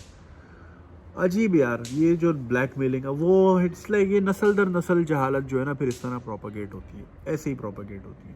आपने बेजोड़ शादियां कर दी हैं, ना वो खुश है ना वो खुश है, कोई कनेक्शन ही नहीं, इमोशनल कनेक्शन नहीं, फिजिकल तो बहुत दूर की बात है, पहले इमोशनल होना है ना। मतलब शादी कर ली कि अब देखते हैं कि अंडरस्टैंडिंग कैसे होती है। अबे ये काम पहले करने के, अंडरस्टैंडिंग है तो शादी करो, ये शादी पहले कर लेते। अबे एक काम होता है इसको, टीवी पे भी वही, अभी मैं बोल रहा था, साहिर लोधी ढोलक लगा के बैठा हुआ था, मैं यूं चल रहा था। एक काम होता है इस मुल्क में, वो भी ढंग से नहीं करना आता, लानत है। और एक होता है ना कि यार आप मल्टीपल चीज़ों में जाते हो तो you tend to make more mistakes because you are only trying so many things. एक ही काम करते हो मुल्क में, और क्या काम होता है हमारे यहाँ, एक ही काम होता है, वो भी ढंग से नहीं करना, ना सिलेक्शन क्राइटेरिया करनी कैसे है, चलानी कैसे है, कुछ नहीं, बस शादी जोड़ दो पे, ये करवा लो बस कौम से, ये करवा लो और बच्चे पैदा कर लो, और बाकी कोई ना तमीज़ चाहिए, ज़रूरत ही नहीं, अल्लाह कर देगा, रिस्क खुद लेगा। अभी एक और ईमेल आई हुई थी, वो मैं नहीं पढ़ पाऊँगा, बहुत लंबी हो गई एपिसोड, वो भी अर्ली मैरिज, वो बेचारा IBA में अगले का एडमिशन हुआ है, उसके भी पेरेंट्स के शादी कर लो, कह रहा है भाई मैं ज़रा स्टेबल तो जाऊँ, के लिए रिस्क खुद लाएगी। अबे वो रिस्क, वो फ्रिज लाएगी, माइक्रोवेव लाएगी, उसके अंदर प्रोवाइड इन्होंने करना है। ये जो है ना कि जी रिस्क खुद लाएगी, ठीक है रिस्क अपना लेकर आएगी, मगर बच्चों की फीस थोड़ी लाएगी, वो आपके बेटे ने देनी है, वो बच्चों की केयर, उनका पैम्पर वो थोड़ी लेकर आएगी। अजीब यार, बस ये दकियानूसी वाली सोच है ना, लोग ना मैजिक पे बिलीव करते हैं, मैजिक हो जाएगा, बस ये आ जाएगी सब ठीक हो जाएगा, मैजिक, लड़की आएगी, लड़का क्या है बिगड़ा हुआ है जी, शादी करा दो, मैजिक हो जाएगा। अबे कैसे हो जाएगा, क्योंकि खुद सेक्सुअली फ्रस्ट्रेटेड है ना, तो ये, और सेक्स के बाद ठंडे हो जाते हैं, तो ये समझते हैं हर प्रॉब्लम दुनिया का सेक्स से सही हो जाएगा, तो कहते हैं शादी करा दो। लड़का का नशा ही है, सेक्स मिलेगा, शायद शराब छोड़ दे, इस नशे में लग जाए, वो ठीक है, उसके लिए नई चीज़ होती है, मगर फिर महीने 2 महीने बाद तो फिर तो एक यकसानियत ही हो जाती ना, फिर चला जाता है, सही थोड़ी होता। हर चीज़ का सोल्यूशन यही निकाल दिया है, अजीब लोग हैं यार। खैर भाई, डिनर टाइम, और यहाँ तो रोशनी में डिनर हो जाता है, हम लेट हैं एक्चुअली, 7 बज रहे हैं, हम 6 बजे डिनर कर देते हैं और 10 बजे सो जाते हैं। अबे यहाँ आके रूटीन ही अंग्रेज़ों वाली हो जाती है, सुबह उठ रहे हैं 6 बजे। अमेरिका में मैं सुबह 4:30 बजे उठता था, पता नहीं क्यों 4:30 बजे उठा हूँ, 11 बजे नहीं हो रहा हूँ, 11 बजे रात को। कहाँ मैं पाकिस्तान में सुबह 4 बजे तक जागता हूँ। आई थिंक ओवरऑल माहौल का भी कोई ना कोई रोल होता है, I don't no. Jet lag, अपनी जेट लैग यार 1 दिन 2 दिन 4 दिन होता है ना, 12 दिन तो नहीं होता ना, 12 दिन मैं सुबह 4:30 बजे उठता हूँ वहाँ पे। यहाँ पे भी सुबह 6-7 बजे 8 बजे 9 बजे उठ जाता हूँ। सो या मैन, खैर ये थी episode, I hope you enjoyed and I hope काफ़ी लोगों को हेल्प हुई हो, दूसरों की कहानियाँ सुन के भाई कुछ सीखें, ये गलतियाँ आपने नहीं करनी। अब भाई कह रहे थे एडवाइस दे, मैं आपको क्या एडवाइस दूँ बेटा, अब आपकी एक बनती नहीं है, अब मैं छोड़ने को बोलूँगा तो लोग बोलेंगे जी आप प्रोमोट करें डिवोर्स। आपने अगर ये लाश लेके चलनी है ज़िंदगी भर तो फिर लेके चलते रहें, लेकिन इसमें ना आप खुश होंगे ना वो खुश होगी। एक फ्रस्ट्रेटेड ज़िंदगी होगी, आप बच्चे ले आएंगे, फिर वो फ्रस्ट्रेटेड ज़िंदगी गुजारेंगे, फिर वो भी सेम मिस्टेक रिपीट करेंगे, और फिर ये सिलसिला चलता रहेगा नस्ल दर नस्ल। क्या कह सकते हैं। तो ये चीज़ें पहले सोचने की होती है भाई, शादी के बाद ही ईमेल करनी होती, शादी से पहले ईमेल करनी होती। आप लोग जो है ना पहले सब चीज़ें कर लेते हो। देखो, आई एम नॉट अंडरमाइनिंग, ऑब्वियसली आप पे प्रेशर होगा, आप अपनी माँ को देखते होंगे रोते हुए और ये वो सारी चीज़ें, पेरेंट्स की भी जिम्मेदारी है ना। अब जब हमारे पेरेंट्स ही हमसे सिंसियर नहीं तो फिर और कौन सिंसियर होगा? पुतिन होगा हमसे, हैं बाइडेन होगा हमसे सिंसियर, हमारे अपने वालिदैन हमसे सिंसियर नहीं होते। इतने सबकी बात नहीं कर रहा, बट मोस्टली कितनी गलत सोच रखते हैं हमारे बारे में कि मतलब कितना इल इन्फॉर्म्ड डिसीजन लेते हैं हमारे लिए हमारे अपने पेरेंट्स, और बंदा किससे फिर शिकायत करे। अब ये है भाई, अब उन्होंने देखनी थी, जैसा कि हमारे यहाँ भी, मैंने आपको पहले भी एपिसोड में बताया ना, साड़ी पहननी थी, बड़ा अरसा हो गया साड़ी नहीं पहनी, ढोल धमाका नहीं हुआ इस घर में, शादी करा दी एक बेजोड़ किस्म की, अब भुगत रहे, ना वो खुश ना वो खुश। ढोल धमाका हो गया, खा पी के पाद के हक के मुँह बैठ गए, अब याद भी नहीं, अब कहीं और लगे हुए, कोविड गुजर जाए ऐसी शादियाँ होंगी धड़ाधड़। फजूल लोग हैं यार कसम से, पॉइंटलेस जनरेशन पैदा कर रहे हैं। और वो क्या कल ही मैं एक आर्टिकल एक वीडियो में देख रहा था, दे विल बी होमोडियस का एक रेफरेंस था कि एक सर्टन पॉपुलेशन होगी जो कि यूजलेस होगी, जिनके पास ना स्किल होगी ना कुछ होगा। क्योंकि अब जैसे उसमें मिसाल, जैसे ड्राइवर है, एक ड्राइवर आपकी गाड़ी चलाता है, वो पैसे कमाता है, बच्चे पालता है। अभी टेस्ला की गाड़ियाँ आ गई, ऑटोमेशन 10 साल में आने को रही 10 साल में गाड़ियाँ ऐसी घूम रही होंगी। कभी सोचा था पाकिस्तान जैसे मुल्क में मोबाइल पे यूँ बटन दबाएंगे 20 मिनट बाद पिज़्ज़ा दरवाजे पे होगा? अब आता है ना पाकिस्तान जैसे मुल्क में। कभी सोचा था कि जहाँ हम वो चुरंगी पे जाके रिक्शा और टैक्सी स्टैंड में जाके जोड़ तोड़ करते, भाई तेरे सदर कितने होते हैं, तुम इतने क्यों मांग रहे हो, ये करते थे। आज बटन दबाते हैं और एक एसी वाली गाड़ी घर के सामने आके खड़ी होती है। पाकिस्तान जैसे मुल्क में सोचा था, अब होता है। तो जब ये सब हो रहा है, ऑटोमेशन भी हो जाएगी। टेक्नोलॉजी खा जाती है, टेक्नोलॉजी फाड़ के घुस जाती है, चाहे आप जो भी सोचते हो। तो जब वो आ जाएगी ना टेक्नोलॉजी, तो ड्राइवर यूजलेस हो गए। तो इसी तरह ऑटोमेशन के बाद एक बहुत बड़ी पॉपुलेशन यूजलेस हो जाएगी, और उसमें lot has to do with, और हमारे यहाँ तो फिर ऐसे भरे पड़े होंगे, क्योंकि हम अडेप्ट नहीं करते, इम्प्रोवाइज़ नहीं करते। हम फजूल प्रैक्टिसेस में आज भी अपने बच्चों को रगड़ रहे हैं, फिर वो अपनी औलादों को रगड़ रहे हैं, बेजोड़ शादियाँ करा रहे हैं। जहाँ घर खुश नहीं है तो मोहल्ला खुश नहीं होगा, मोहल्ला खुश नहीं, मुल्क कैसे खुश होगा? हैप्पीनेस इंडेक्स में आप ऊपर कैसे होगे जब आपके घर घर में चिक चिक है, लड़ाई झगड़े हैं, क्योंकि आपने बेजोड़ शादियाँ की हैं। एंड यू एक्सपेक्ट कि ओ हैप्पी गो लकी, हमने इन दो को मिला दिया। अब वो नहीं, फुटबॉल का मैच ख़त्म होता तो यार वो क्या कन्फेटी आती है बहुत सारी, ओ अब कन्फेटी आएगी, एवरीथिंग विल बी रेनबो आ जाएगी, यूनिकॉर्न आएगा, everything will be super duper happy. Fuck that, उनकी स्टार्ट ही आपने गलत किया। नई ज़िंदगी का स्टार्ट ही आपने इतना गलत ले लिया। मतलब वो रेसिंग में सीधा पैर आगे होता है ना, उल्टा पीछे होता है, और जब गन चलती है तो फिर आप भागते हो ना। ओलंपिक्स की मिसाल दे रहा हूँ ना, एथलेटिक्स की। तो अगर आपने उल्टा रखा हुआ है आगे, उल्टा रखते सीधा रखते हैं, हाँ ठीक है ना, अगर आपने उल्टा रखा है तो आप स्टार्ट करोगे रेस तो आप लड़खड़ाओगे, राइट? तो आपने स्टार्ट ही गलत है, घंटा रेस जीतोगे। ये खैर, I hope you found this episode useful. I try to make a lot more during my stay here, ताकि जो कि हमारा लॉस पीरियड है ना वो भी कवर हो, लोगों की ईमेल्स भी कवर हों, एंड इंशाल्लाह आपसे दोबारा बात होगी। तो हाफिज़।